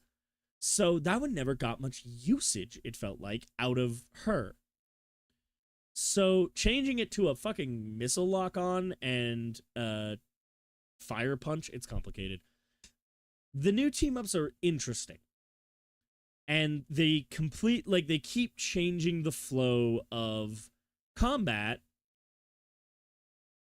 And I'm worried that we're gonna see like, people get really used to certain team comps, and it's good to change those up through changes to the game, but it also creates this weird situation where is too much change a good thing? Like, is it going to drive people away? Don't count Spider-Man mains, because they can never, like, settle on anything. They constantly complain about everything. So they're not going anywhere. But there are people who were driven away when Mag lost his Scarlet Witch team up. People who were driven away when Hulk lost his team ups. Though not too many, because Hulk was always getting permabanned and he never stopped. But then you have the exact opposite as well, where characters like Iron Man lost the Hulk team up and then got a new one instantly that people really liked. So his pick rate went up, even though he got a net nerf from losing the Hulk team up. This in mind, we plan to release a brand new competitive mode in the later half of season 3.0. What does that mean? Like, what does that mean? A brand new competitive mode. I don't know if it's going to be like a TFT kind of mode or what we're looking at, but it's probably going to be something like a TFT kind of bullshit. And yeah. them actively differentiating their casual competitive. Yeah, because they've Games don't do that. Please differentiate your casual competitive. Thank you. Bye. so what I was trying to say, this is the first time we've gotten a new competitive mode. Every other mode so far has been a wild deviation from the normal gameplay loop to do some, and none of them have really succeeded all that well. Like, for the most part, people just use them to farm lords in the dumbest way possible. So a new competitive mode makes me wonder if it's going to have a new ranking system separate from the main one, in which case will it have more rewards that are separate from the main ones? Because Jean's going to be getting a comp skin, and I guarantee it's going to be either the white and gold or the red and gold. Probably white and gold. And then Blade will be getting one too. Maybe that'll be his Phoenix skin. I don't know. And that's not all. They're Of typically course, just the Phantom recolors. Blade awakens and will be joining the roster in season Yeah, so 3. that'll be happening next month, because this is the season where they're switching to the 2-month structure, where each season is 2 months with a character every month. For season 3, we're keeping the battle pass at 10 costumes, with pricing unchanged. To mention the Yeah, water system, so that is something that's very interesting. Is the season is almost half the length, but same amount of stuff for the same price. And it's not as big of a deal in this because there's no FOMO with this game. If you buy the pass, you can do it at any time. So all you have to do is make sure within the next 60 days to buy the pass. And you're good. season, we are boosting the amount of chrono tokens you can earn. Yeah, and they're changing how you earn tokens as well, which While keeping the I don't time spent, really while understand. all was balanced with previous seasons. We've also overhauled the mission system to better match player habits. We are removing daily missions. Yeah. And shifting So their what they're rewards doing elsewhere. is daily missions are gone and weekly missions don't go away. So it's even more removing the FOMO, because now, oh, I missed a week. Let me just do all the weeklies. Like what we do with Fortnite, typically, where we just come in at the very end and be like, all right, all these missions and I'm level 100. It seems like they're doing something more similar to that, which I kind of appreciate. Weekly missions are now persistent. Once unlocked, they remain available until the end But of the what some of the more competitive players are saying and complaining about is that they're leaning very heavily into the casual audience that don't play this game all day. So for people that, I don't know, it's hard for me to feel sympathy for these people to a certain extent, because they're saying like, oh, well, we play this game, like it doesn't matter if you play like 100 hours at the beginning of the season, you're not getting any significant amount extra rewards that other people are getting, which I kind of get. It doesn't really incentivize a lot of play at the beginning of the season when you want it. It incentivizes extra play at the end of the season when the hype has died down a little bit. But that makes sense because the new season is going to get people playing regardless of if they're earning rewards. But the end of the season, where people aren't as interested, it's going to be useful to have those extra incentives. season, so you won't miss out if you skip a week. But you will still need to complete each week's missions. Look, it's still like a No. I just think it's incredibly fucking funny that again, is with almost in a large. I'm not gonna say all because it's not universal, but it is similar to a lot of other competitive shooter game environments. It's just a notable portion of the competitive environment bitching and whining and screaming yeah. about them, wanting to maintain their casual audience. Yeah. You need to maintain that. The competitive Right. crowd hasn't been as I don't know, maybe I'm wrong on this. I haven't noticed them being as bad with this game, mostly as far as I can tell, because they've like NetEase has been very clear that they're not catering towards the competitive audience as much. In order. We'll also introduce Like they're season taking it into account set of though. challenges that last all season and offer a load of chrono tokens. Yeah, so that's going to be the main thing to do with the very You should consider all your player base. the seasonal rewards are something that's going to be like the main way to earn chrono tokens until those weeklies start stacking up. So I'm interested to see what kind of missions we're looking at for those. If it's just going to be a lot of really small ones or a handful of really big ones. Because both would kind of work. Like, oh, if we do a lot of really small ones, then people will do those missions and come back every day to do those small ones. But if we do the really big ones, then people will come back. Are you good? Zoomed out. If we do a couple of really big ones, then people will come back to chip away at them bit by bit. I don't know which option is better. Their marketing team probably does, and we'll see which one they decide on. So, new accessory system. I think is adorable. I love the fucking Deadpool ass is fantastic. First reference to Mary Jane. Literally the only reference we've had to Mary Jane in this whole game. We know she's there. We know she's real. Everybody who's been shipping Spidey with everyone, Mary Jane exists. I love the Herbie. I love the weird, like, I'm assuming, call me crazy, I'm assuming this is a reference to the Psylocke Venom ship that is taken off. Because Venom is a snake here. And Psylocke calls him Orochi, which means snake. I think that it's a reference to people shipping Venom and Psylocke. Maybe not. I don't know. I don't know what's up with the cat. I don't know which character this is supposed to be referencing. Maybe it's just a cat. Maybe you're a cat. Customization with accessories. The first batch features 5 new items for Winter Soldier Psylocke. Yeah. Oh, yeah, they even have Psylocke holding the Orochi. I like that. That's very clearly referencing the fucking ship. There's no way that's not what that is. We see you, Gabe. You're very. We know you watch the porn. We know what you're doing.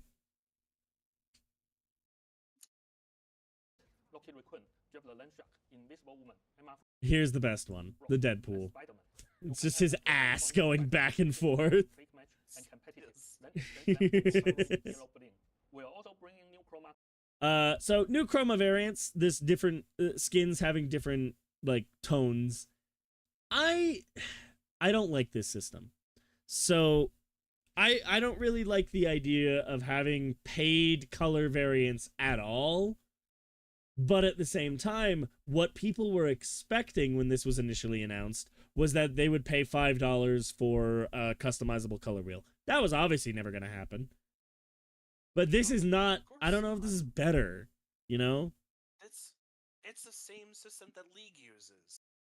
Where you can buy just set color schemes for your skins. I don't play Why League. would they expect... Why would For- they expect...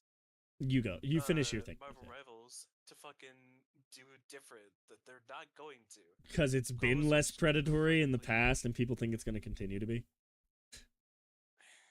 And in fairness, this isn't predatory. Like, obviously it's encouraging you to... Yeah, it's encouraging you to get more. Yeah, it's encouraging you to spend money, but it is worth noting you can earn this currency in the Battle Pass. I think you earn like 100 at a time, so you're not earning it very quickly. But if there's a color set you really want, you can earn it. So, I don't know. I think it's fine, and if people like it, good for them. I'm not really a big fan. Color variants to even more of your favorite costumes. Like, especially because most of these alternate colors look like ass. They really do. They look bad. They usually, to go back to the, to go back to the League comparison. Oh, goody. It's kind of consistent chroma bundles for skins. They have like 1 or 2 that are universally like accepted as good. The rest just suck ass. Yeah, that's fair. And the green. Usually the green ones aren't liked. Hey, how'd you get into my Pokemon shiny hunting stream? Get out of here. I need you to know that clip is gonna start with going back to the league comparisons, and nobody's gonna watch that clip. Yeah, well, not my problem. So the next thing he's gonna bring up is the costume-based VFX, which come with the costumes, as far as I can tell. These effects are visible only to you.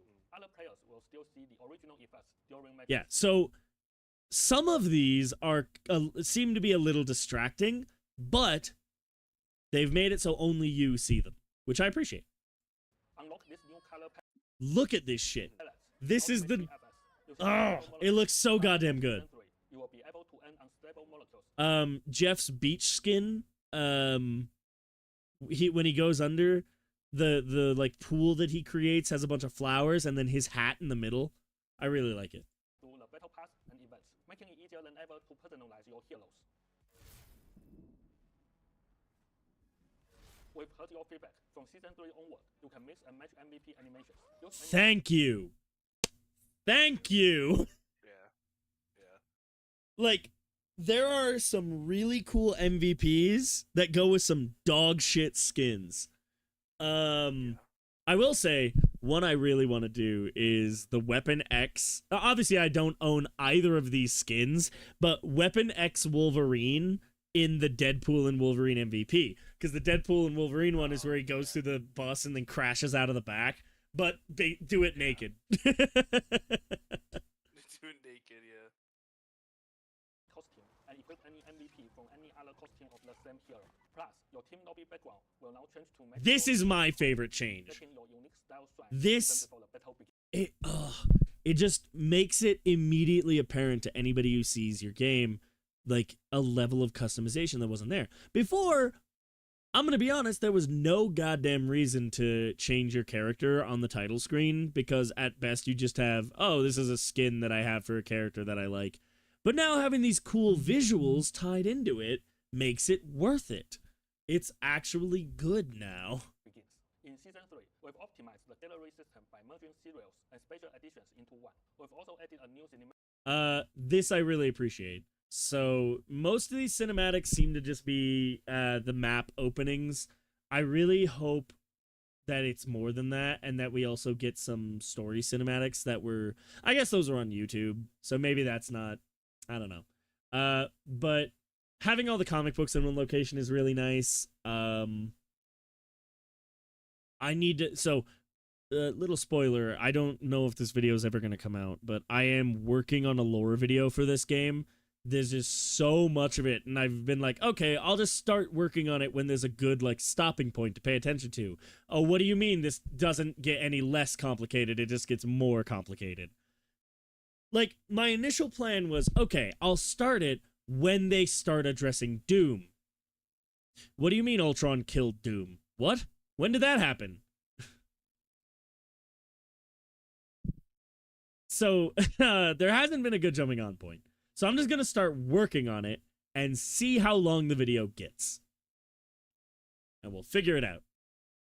Cinematics page that features cutscenes from all maps, allowing lore enthusiasts to enjoy the narrative at any time. Yes, I'm very interested in that. Something that I'm actually not sure of, and I need to look into this with the Reddit or something, is some of the lore is introduced through events. Like, when you complete a page during an event, it typically has a lore page.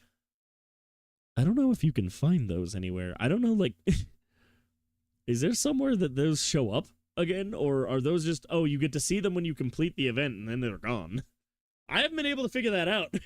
If they're just gone, then there's lore that's gone effectively, and I'm gonna need to, like, dig it up off of the internet, and I don't know where to even look. So I've never figured that out. If anybody knows, hit me up.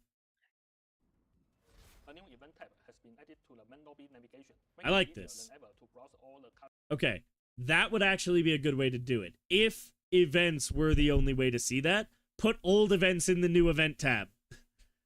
So that we can see them, and if we completed them, the lore's there. Or hell, give us the lore even if we didn't complete them.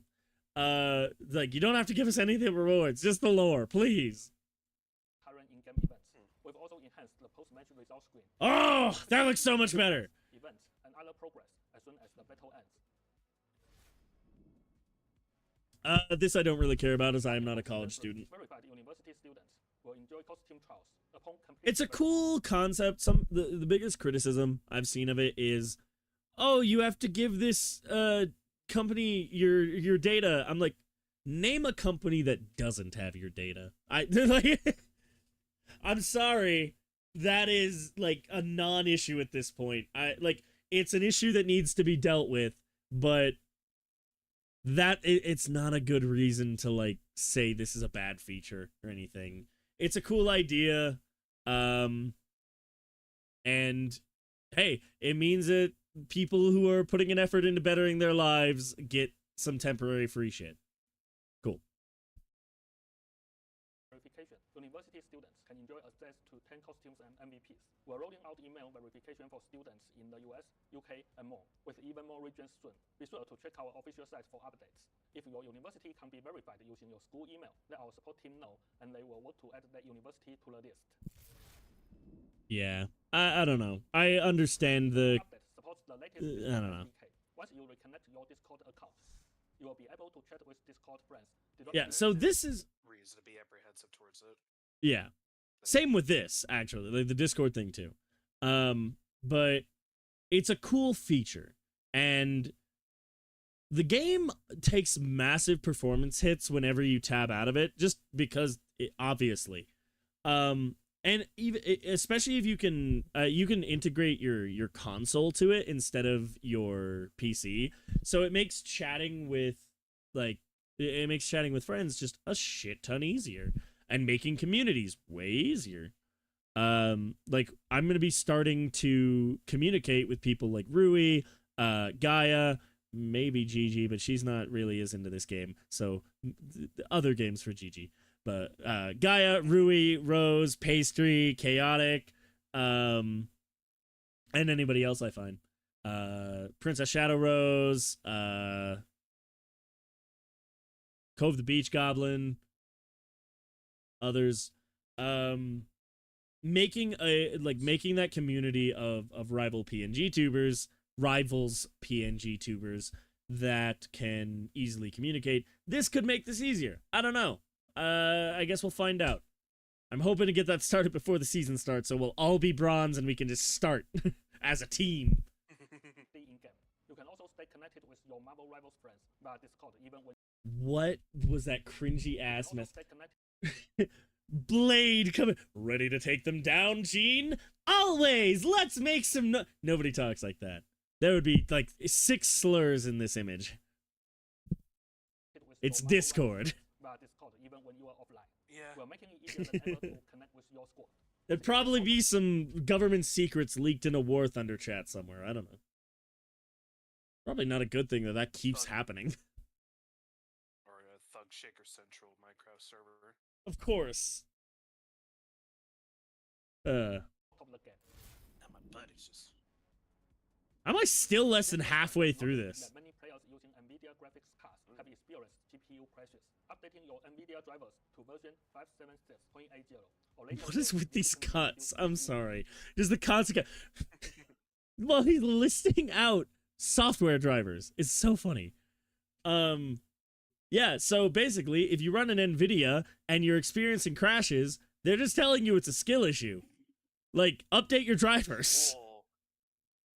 That. Alright. No, they are giving a reason. They're saying like, hey, this is the version that has been improved, so it should stop this issue. Update your drivers. Because Look, as somebody whose drivers update automatically, yeah, / I constantly get updates just to update them. Cool. That's kind of fair, but still optimize your games.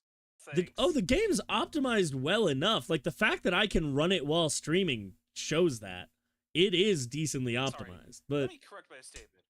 Optimize your game relatively close at launch. Thanks. Look at you, Monster Wilds. yeah, fuck you, Monster Hunter. You're a bad game. Bad game that deserves to be shit on. That's where we were going with that, right? No. Oh, okay. My bad. You're canceled. easier. Yeah, so I have NVIDIA, by the way. The way you update them is you open the control panel and you hit update. That's it. Obviously you said your graphics drivers update automatically. That's great. I had to manually update the NVIDIA. But Okay. my built-in driver. That's not the NVIDIA. Oh yeah, we're just talking about graphics drivers. Yeah. But NVIDIA, like, it's literally just you open the control panel, you hit update, and you're done. It's so easy. I do get not always wanting to update, though, because sometimes driver updates can fuck things. I get that. After the Season 3 update, the new client will no longer support replay playback from Season 2. I'm disappointed by that, but I get it. Like, they only have so much server space to save up these replays. And it's not like they're deleting ones that you've manually saved. So that's fine. I appreciate it. Favorite replays to your local drive before Season 3 begins. Thank you for your understanding and support. In June, after intense competition, 8 teams have emerged. Actually, I stand corrected because he just corrected me. No, they will be deleting the ones you favorited, so you have to save them to a local drive. Fair enough. I was wrong. For Marvel Rivals Ignite Stage 1 and end their sports at the mid-season of live playoffs. The final 2 slots for the China region will be decided on July 20. I don't care about Marvel Rivals will host its very first offline. yeah, I don't really care about tournaments. I'm not good enough at the game to care about them. To our official website and social channels for more information and all the latest updates. And now I will hand it over to Zhiyo for all the details on team up ability updates and balance changes coming in Season 3. Hey Rebels, Zone here again. Today, I'm excited to walk you through the changes coming to team up abilities. Okay, so I'm going to pause it here because what he's about to go over is the same stuff I'm about to go over in the patch notes. So, we're going to stop walking through this. Yeah, everything he's going to talk about is stuff from the patch notes, which we're about to go over. Before I do that, because I'm going to separate that into its own video, I want to talk about this for a moment. So, we have a few interesting things here. I've already talked about Magneto being the highest pick rate character. Literally 1/3 of characters chosen are Magneto. How does that work? I don't get how that number is so high. That's insane. And having a decent win rate while you're at it. Because typically, when you have a character that is picked often, it's hard to maintain a good win rate. Because, like, the bad players will drag the number down. So having it be a positive is good. It's still nowhere near what Emma's doing, with Emma having a 52, and Penny having a 54% win rate is nuts. I think, correct me if I'm wrong, yeah, Penny has the highest, with Magic being the next.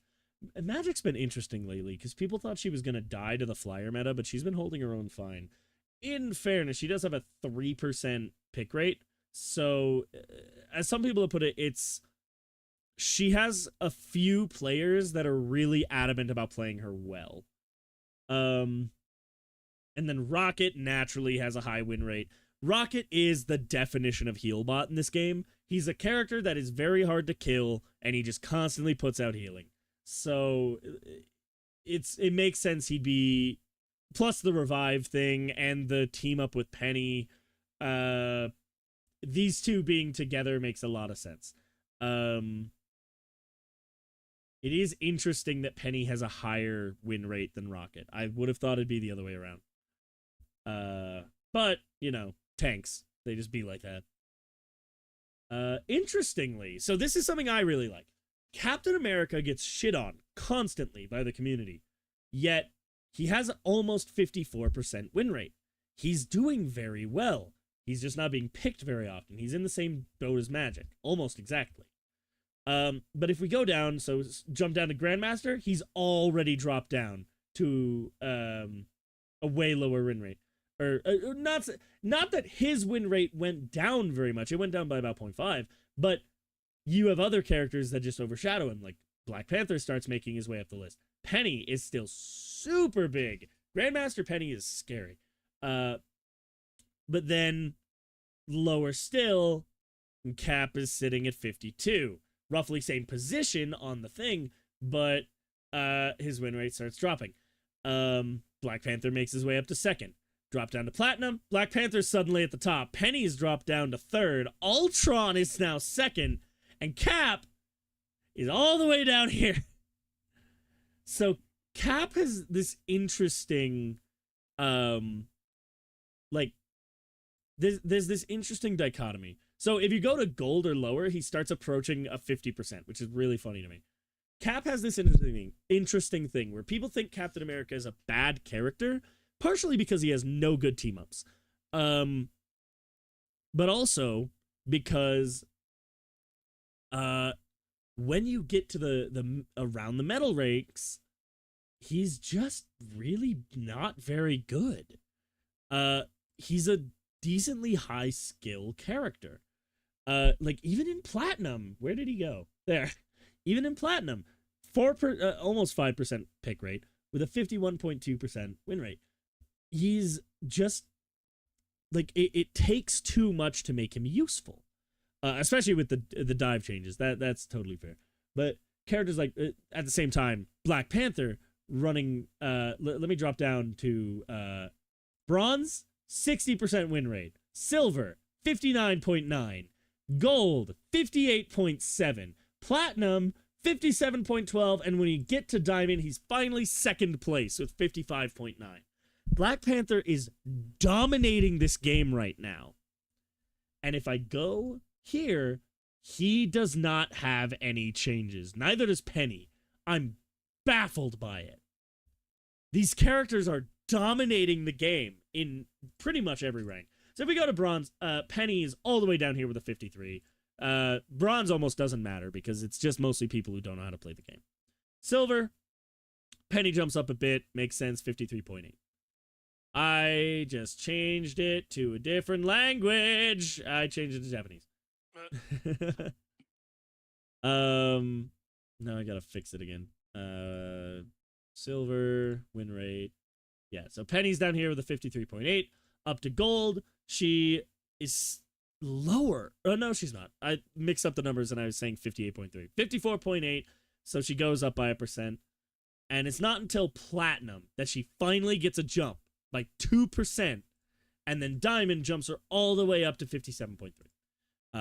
Grandmaster, 57.8. Celestial, 57.6. So her win rate in diamond, grandmaster, and celestial are the same effectively. Like it's slight changes. I think it goes down in celestial from grandmaster, but it's something interesting with vanguards that I just don't notice in other roles, where lower ranks people just cannot play these characters well, but higher ranks vanguards are getting a lot of misrepresentation. So the highest win rate is a vanguard. The fourth highest is a vanguard.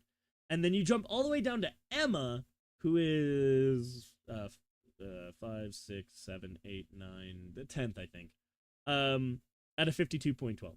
So at the highest ranks, these guys are almost sprinkled perfectly evenly through the list. But when you jump down to, like, we'll say bronze, just because it makes my point the best, you don't get your first Vanguard until Penny, all the way down here. And then Thor, bizarrely. Then Emma. And then all the way down here, Captain America. All the way down here, Hulk. Magneto. Doc Strange. Like, Groot is super low. Thing is super low. Thing has a 46% win rate, which is really funny because my Thing win rate is like 58. Like, sure, there are plenty of characters below them, and they're still kind of sprinkled out, but they just get way less representation. You get this weird thing where vanguards appear to just be bad across the board at the low ranks, and it's why nobody wants to play them. And I don't know if it's because people are just that bad at playing tanks. I certainly am. The way you have to play tanks is you have to take enough hits to like draw fire away from your squishies, but not enough hits to kill you. It's why I liked characters like Thor for so long and why he's so bad now. I don't know. Overall, Penny does all right, but Hulk is Hulk is a fucking enigma. He's relatively low across the board, but overall, he's not. It's complicated. I don't get how these stats work. I do think it's interesting. So Cloak and Dagger has the highest overall pick rate. Mag is all the way down here at 16. But if you go to Celestial, he is the highest. If you go to Grandmaster, he's the highest. Go to Diamond, he jumps down a bit, down to 19%. Platinum, a little bit further, 60. So, like, he's another character that just gets shafted down into the dirt. Meanwhile, Emma gets to pretend that she is top tier. She's an incredibly overpowered character. The only reason her pick rate is low is probably because she gets banned so often. Probably the same reason Hulk's pick rate is low, to be honest. I wouldn't be surprised if Ultron doesn't show up more because of that. So, pick rates and win rates are weird, and I don't entirely... there's so much data to parse through, and I'm not the person to parse through it, but those are some of the interesting trends I noticed as a Vanguard player, especially, with just how Vanguard is perceived in reference to the data. They seem to be doing fairly well, but they're being perceived really badly, almost because of it. So yeah, I don't know what to do about Vanguard. I don't know how to make it so that... I feel like overall Vanguard win rate is... It could be higher if more people played it. What I mean by that is a lot of the times you end up solo tanking, and so it skews the results. But if you're duo tanking and making team comps out of your Vanguards, you're gonna win more often. So that also skews the results. I don't know how to get better data on the Vanguards because I feel like it's going to be biased no matter what you do. But moving on from our rankings here, moving on from that because that's just patch notes. I want to talk. Let's start with Clintar because it's a little smaller. So we have two new. Oh no, it's just the domination one. Which is interesting. I thought this was something else. Sorry. So let's watch this trailer real quick.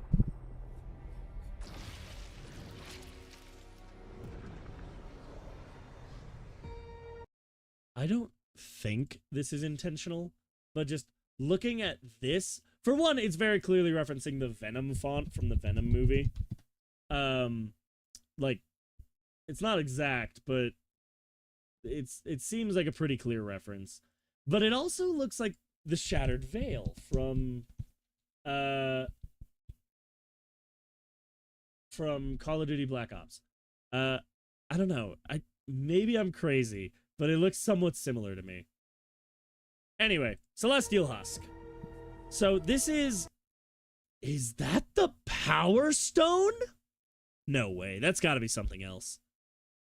It looks like the orb from the MCU. So for those who don't know, there is a hidden Celestial on Clintar. If you go out of bounds on the map, you can see its arm like sticking out. It's massive. It's a dead Celestial. And that is going to be the new map, which I think is really cool. That's an egg. I don't know what that means.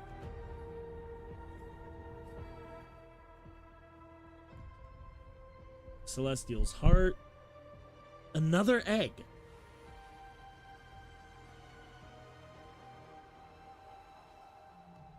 There's the hand. I love that visual. I have a complicated thing where megalophobia is the thing where you are afraid of giant things. I'm inclined to call this megalophilia but that implies sexual attraction, which is not the word I'm looking for. I just think they're really fucking cool. My favorite game of all time is Shadow of the Colossus. I love giants. This is on a completely different scale. Those are mountains in the background. Jagged ass mountains, and they look like literal thumbtacks compared to this hand. I love planet-sized creatures. Like, Clintar's gravity is fucked because of this thing.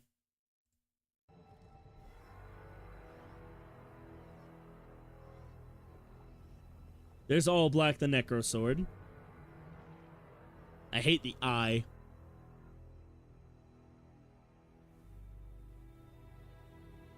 Ooh. So is that a codex? Like a symbiote codex?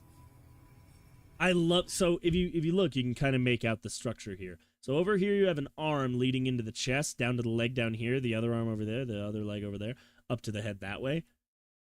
How far zoomed out is this? Because you saw what that hand looked like.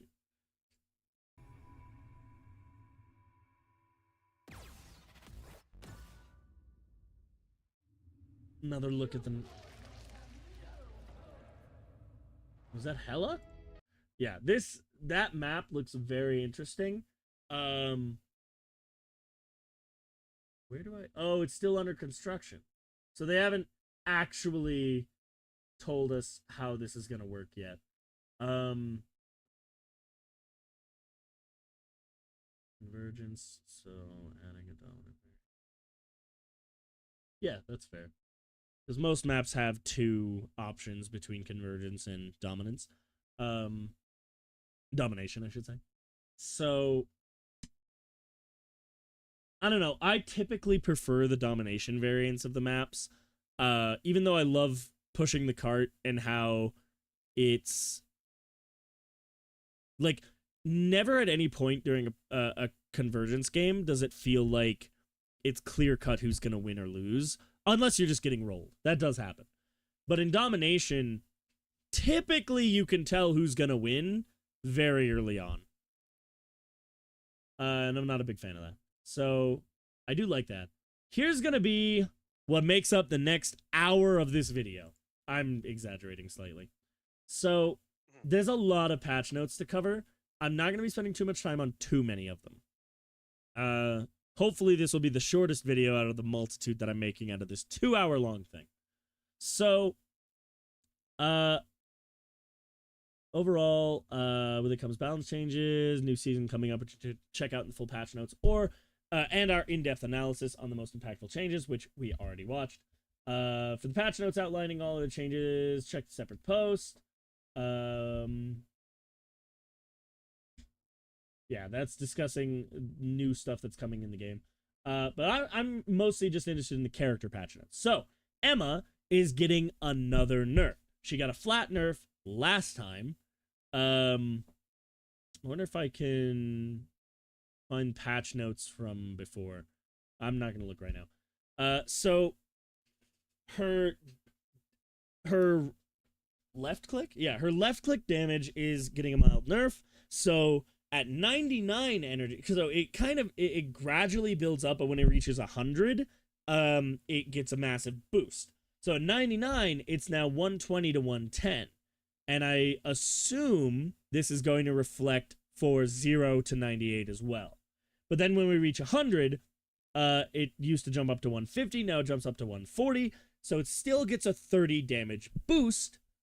It just lowers it overall by 10 damage. I don't think this is that big of an impact. Her damage output was absolutely insane. So getting a 10 damage reduction, totally reasonable. Reduced diamond form damage reduction from 30 to 25. I'm going to have to feel that one in action because... Gazoon Knight, what's up? Okay. So I'm going to have to feel that one in action because... her damage reduction has saved me a couple times, but it's never made the difference if I was like super low on health. It's always been like, it gives me an extra second. And I kind of think that's going to be the same even with 5% less. But we'll see what happens. Reducing the energy cost of her ultimate from 3,700 to 3,400. I'm of two minds about this because her ultimate is not something that you can pop at any time and change the course of a battle. You have to use it a little strategically. But you can use it to do so much shit. You can use it to cancel ultimates. You can use it to shut down shields. You can use it to break summons. You can use it to pull characters off of the map. There's so much you can do, and being able to do it more often is an interesting choice. So, she got a flat nerf. I'm still comfortable saying that, but the ultimate does offset that nerf a little bit. So the thing, there's a reason this is the thumbnail. This is the most interesting thing to me.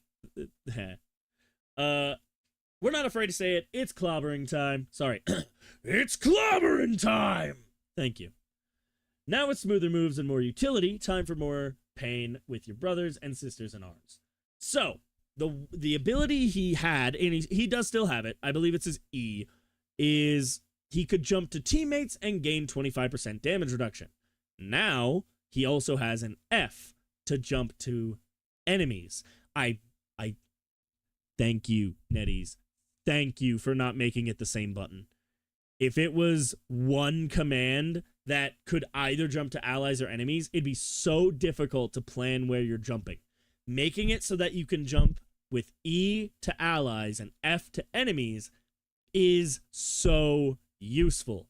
I have no idea how it's going to work on console. But you get the same 25% damage reduction, and you can jump 20 meters away. What this means is that you can jump to flyers, something you could not do before. Thing had a super low pick rate in part because flyers were destroying him. He had no counter for it. Now he can jump to them, and there's another new effect that compounds with that. The Stone Haymaker now knocks down flying enemies. So that means, and I did watch this in action. I did watch streamers do this. I know you can. You can jump towards a flying enemy, hit them with the Haymaker as you're flying to them, and drag them down with you and pull them to the ground. Then you can do your dash, which locks their movement abilities, so Tony can't fly away faster. Ultron and Johnny don't have their dashes. I don't know any of Storm's abilities, so I don't know what she had before. Nobody's been using her anyway. That's not true. She's still got a decent pick rate. But you can pull them down to Earth and lock them there. So it's like, it's not a guarantee, but he has a tool to deal with flyers now. Especially because you can do 2 of them within 5 seconds. So unless they have a healer pocketing them, it'll kill them. That doesn't help because Ultron does have his healing orb that he can just, if he has that on a flyer, they're going to be healing while you take them out. So you're going to need teamwork to take somebody out like that. But yeah, Thing has gone from arguably the worst character in the game to maybe one of the best tanks. I don't know. I don't think he's going to take over as the top tank, but I think this will actually make him viable again. Venom was already one of the worst characters, partially because he lost his team up with Penny and Spidey, and the Jeff team up was not helping. But he gets 2 things this season. One, he gets a team up with Hela, which means,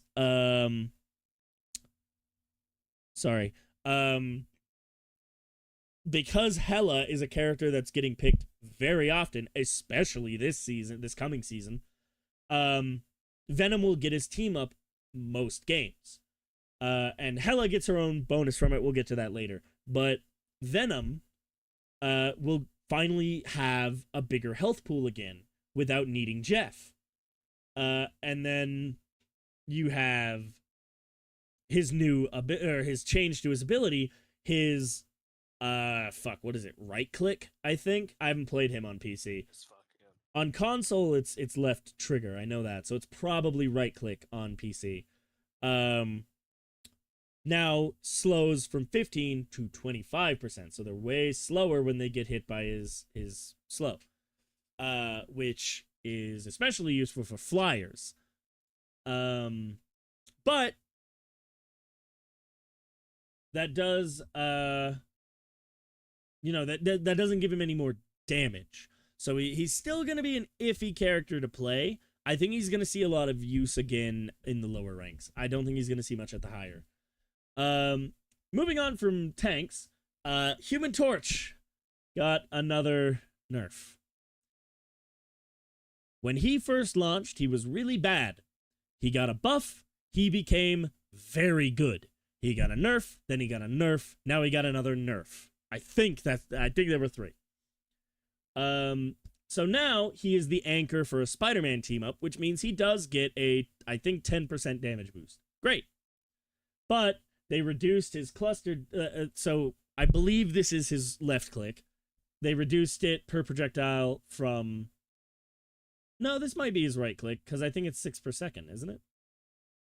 Anyway, they reduced it by 0.5, so I believe that's what it was when he launched. So that's a bit rough. They reduce the supernova activation shockwave, so when you go supernova, it damages the people around you. This doesn't actually apply very often, because normally Human Torch is in the air. But reducing that by 5, and reducing the fire tornado's damage over time from 120 to 110. I think that sucks. I've never been killed by a Johnny's ult. I'm gonna be honest. I don't think it has ever killed me. You have to be really stupid to stand in them. Please don't insert the clip of me standing in one.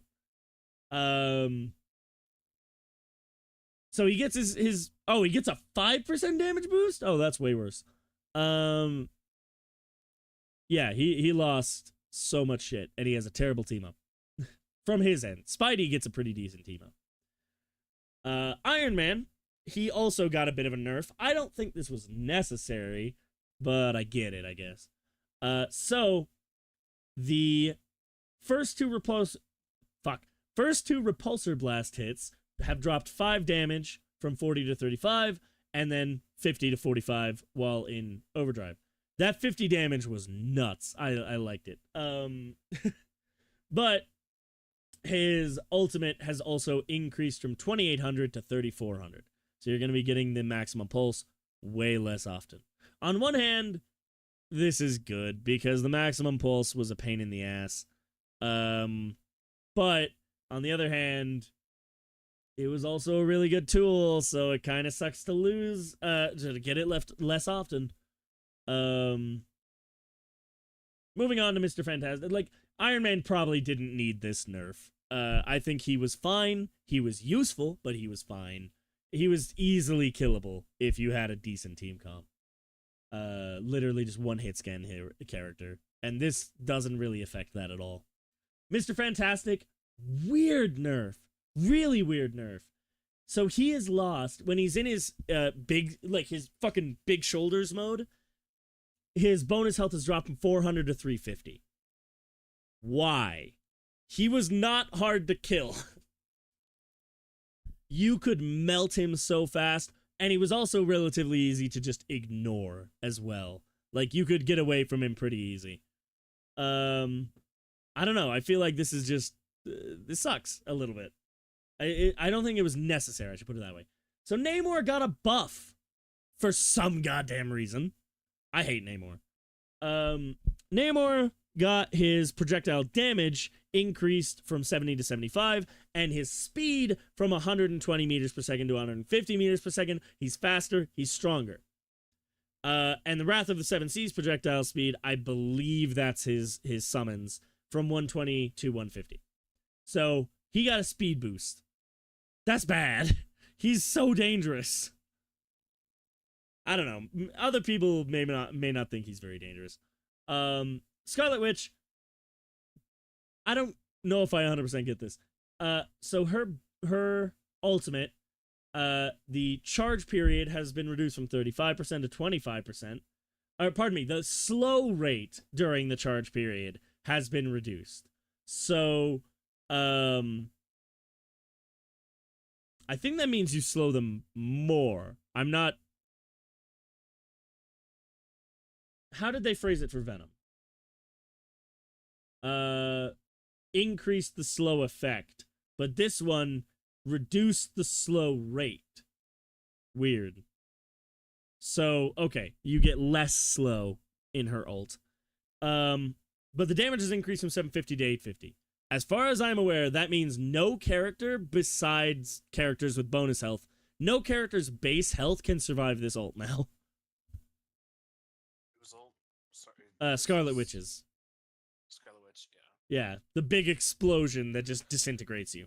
The Pure chaos. So this is one that the Spider-Man subreddit is really upset about, and I could not give less of a fuck. He lost his anchor with Squirrel Girl, but he gained a new team ability, which we'll go over near the end. So what they did is because he lost his anchor team up, so he lost 10% damage, he now gains 10% damage in most of his kit. So his Get Over Here kick, where he zips in and kicks them, does 10% more. His Spider Power Midair, that's either the uppercut or it's just his damage in air, I'm not sure, got 10%.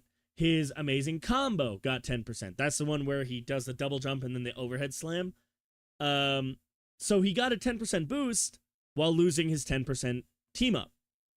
So it mostly evens out. Now, their complaint is, oh, but he didn't get 10% boost in everything. Yeah, but he also got a new team up that gives him another tool for his kit. So he's objectively just as good. I don't care what they say. Weird changes to Punisher. His turret projectile has dropped from 12 to 10 damage. That's not honestly going to make too much of a difference, in my opinion. Because the fire rate is so high that 2 damage is not going to make that much of a difference, I think. Maybe I'm wrong. So his ult has gone up from 3,400 to 3,700. I don't see that making too much of a big difference either. He's still... What I think they're going for is it was relatively common for Punisher to get his ult, and then once his ult was over, cleaning up the stragglers gave him enough energy for another ult, or most of the way to it. So now he won't be able to do that as easily. Winter Soldier, so I believe this is just his regular damage, his left click, his fall off maximum at 40 meters. Wait. Maybe I'm misunderstanding this. Adjust his weapon damage, fall off maximum at 40 meters from 60% to 70%. So he lost 10% damage at range. So why does it say he's getting a little more dangerous from downtown? Maybe I'm misunderstanding something there. That's what it sounds like to me. That sounds like it's a translation error. Wolverine, he's the big one. So, Wolverine was already the tank killer. He sucked to play against as a tank, because he could drag you for 4 seconds to anywhere he wanted. Now he can drive you for 5 seconds, and its cooldown has increased to 15 seconds. The Feral Leap is also the move that gives him lifesteal. So now, the best way to play him objectively will be to go in, pop your bonus health when you get low. When that starts to get low, pop your Feral Leap, grab the nearest tank, pull him 5 seconds away, you're back up to full health. And the tank is probably dead. Wolverine will be a goddamn menace now. There's no going around it. He will be overpowered. Invisible Woman, she gets a little more healing. Her orb projection healing on launch goes from 40 to 45. This is just her left click. Will be increasing from 40 to 45. Damage from 20 to 25. But the return will be dropping from 40 to 35 and 20 to 15. So... I'm going to be honest, I don't I don't get it. It seems like you're doing the same flat healing. Because I can't think of a situation where you're gonna... Well, I suppose if you're moving, or if the... Yeah, okay, I get that. It means you don't have to be as accurate with her. Because now, you hit the first shot, you don't have to worry about it coming back as much. You do more damage on the initial shot, and less on the return. So you don't have to worry about being as accurate. That's fair, I suppose. Loki, only change for him, his ultimate went up by 300 cost. So he does his ult a little less. I don't know. I never really noticed that being an issue. I feel like I didn't hear his ult very often. Maybe I'm crazy. Mantis. This is I don't know, maybe you're such... behind mine. Mantis. This is such a big fucking boost. So Mantis now... So it changed how her healing works. To being percentage based. So it's now 2.5% per second plus the base healing of 20 per second dropped to 12.5. So now it's 2.5 per second plus 12.5. For example, highest base health in the game, Groot, 850. He will be getting around 32 healing per second. All Mantis has to do is look at him, click a button, it auto locks to him, and he gets he gets 32 healing per second. That's insane. That's incredibly useful. Mantis is probably going to be less useful healing DPSs now than she was before. So much better on tanks. So much better. Especially because she can still put the damage boost on anybody at the same time. She's going to be so useful to tanks. Incredibly so. Ultron is getting a flat nerf in a really weird way. His survivability is taking a fucking nosedive. So, the way it worked before, he had his dash, and then he had a movement boost for 8 seconds. Now he only has that movement boost for 6 seconds. His firewall bonus health, which is his triangle on console. I don't know. I don't remember what it is on PC. I want to say it was E or F. One of the two. So fireworks have started, by the way, so I'm going to need to wrap this up. So, his firewall bonus health to self has dropped from 75 to 65, and to allies from 55 to 50. So he is less useful as a support, and he has less survivability. But that's the last character change. We also have the team-ups. First one, we were talking about Spider-Man. The Human Torch gets a 5% damage buff. That sucks.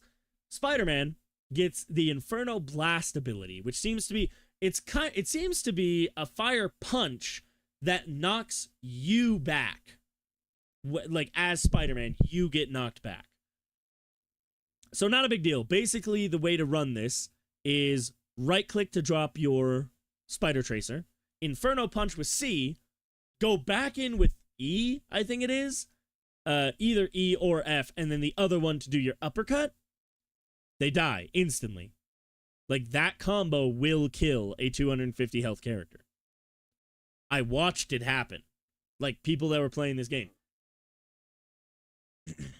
Unless they have pocket healing, there is not enough time to react. That is an instant kill combo. Fair enough that it has a probably 30-second cooldown. So he can only do it once every 30 seconds, but it's still there. No pictures for this one, but Phoenix and Wolverine get theirs. We talked about this. So when Wolverine does his feral slash, the thing that drags people away for it's now 5 seconds, that when he starts doing his slash will do lifesteal, which is nuts. He is gonna be unkillable.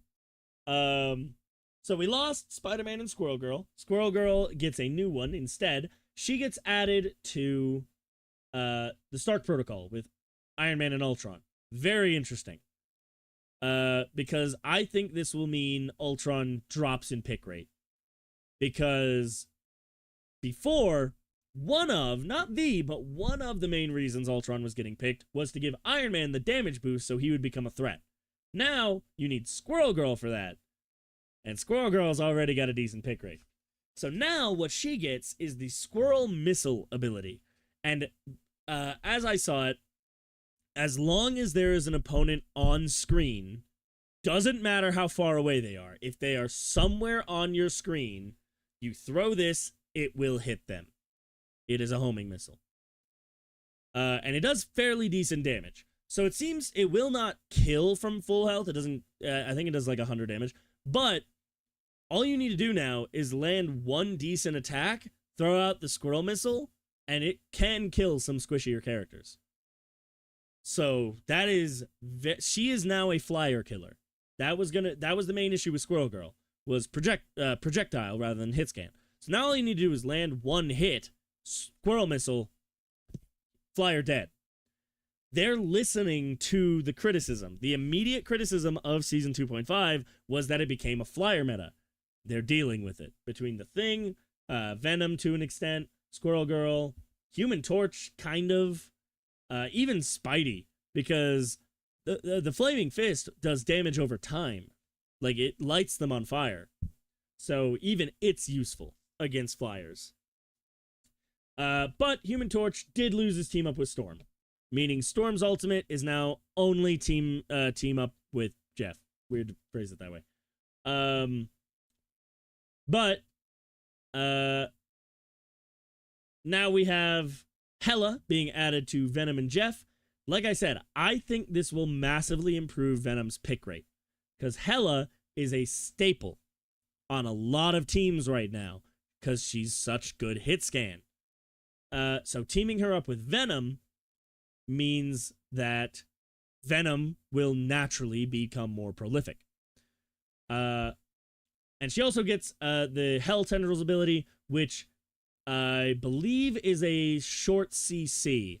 Basically, it latches onto the nearest enemy and pulls them back into it. I don't know if it's just one, I don't know if it's multiple, but it does a short CC that gathers them together. Tie that up with the Phoenix coming in, that could be massive. Balance changes to Adam Warlock, or his team up, I should say.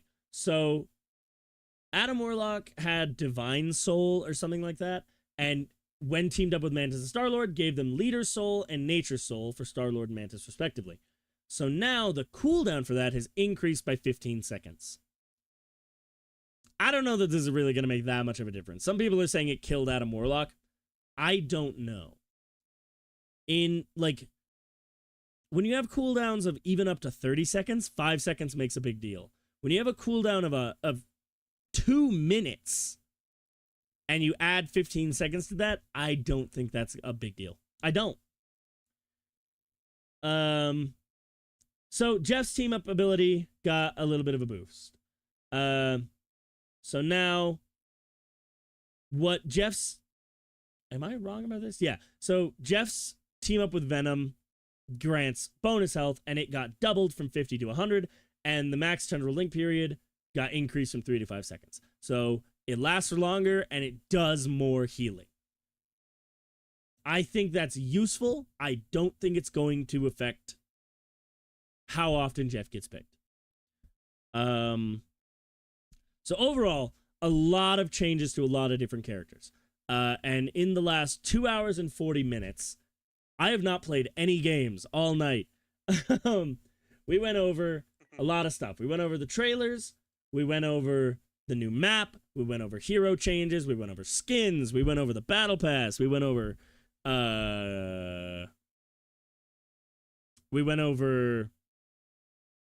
what is the word? We went over pick rate and win rate. We went over a lot of stuff. There's a lot of stuff to color. There's a lot of stuff to cover, and I'm going to be breaking it down into some more digestible videos, hopefully posting some clips that'll be coming out over the weekend. So that's where I'm going to stop. I'm going to go ahead, stop the recording. So if you're watching on YouTube, remember as always to be gay and do crimes, and we will see you next time. Bye-bye. Oh, my mic didn't pick up my scream. No. That's fine. That was just the recording. We do still have the stream active, so nobody's watching, actually. It is just us, as far as I'm aware. If I'm wrong, and the viewer count is wrong, and you are here, hello! Thank you for sticking this out. This was a fun stream. We're gonna go ahead and start a raid. So, let's see. Red Shadow Maggots. What? Raid Shadow Legends. Sorry, I will never be sponsored by Raid Shadow Legends. Let's go ahead, and because she's right here, we'll go ahead and raid Cove the Beach Goblin. We love her to death. She's wonderful. I will be asking her to join the PNG tuber community that I'm starting probably this weekend. So we're going to go ahead and raid her. She's wonderful. Make sure to give her some love. And as always, remember to be gay and do crimes. And we will see you next time. Bye-bye.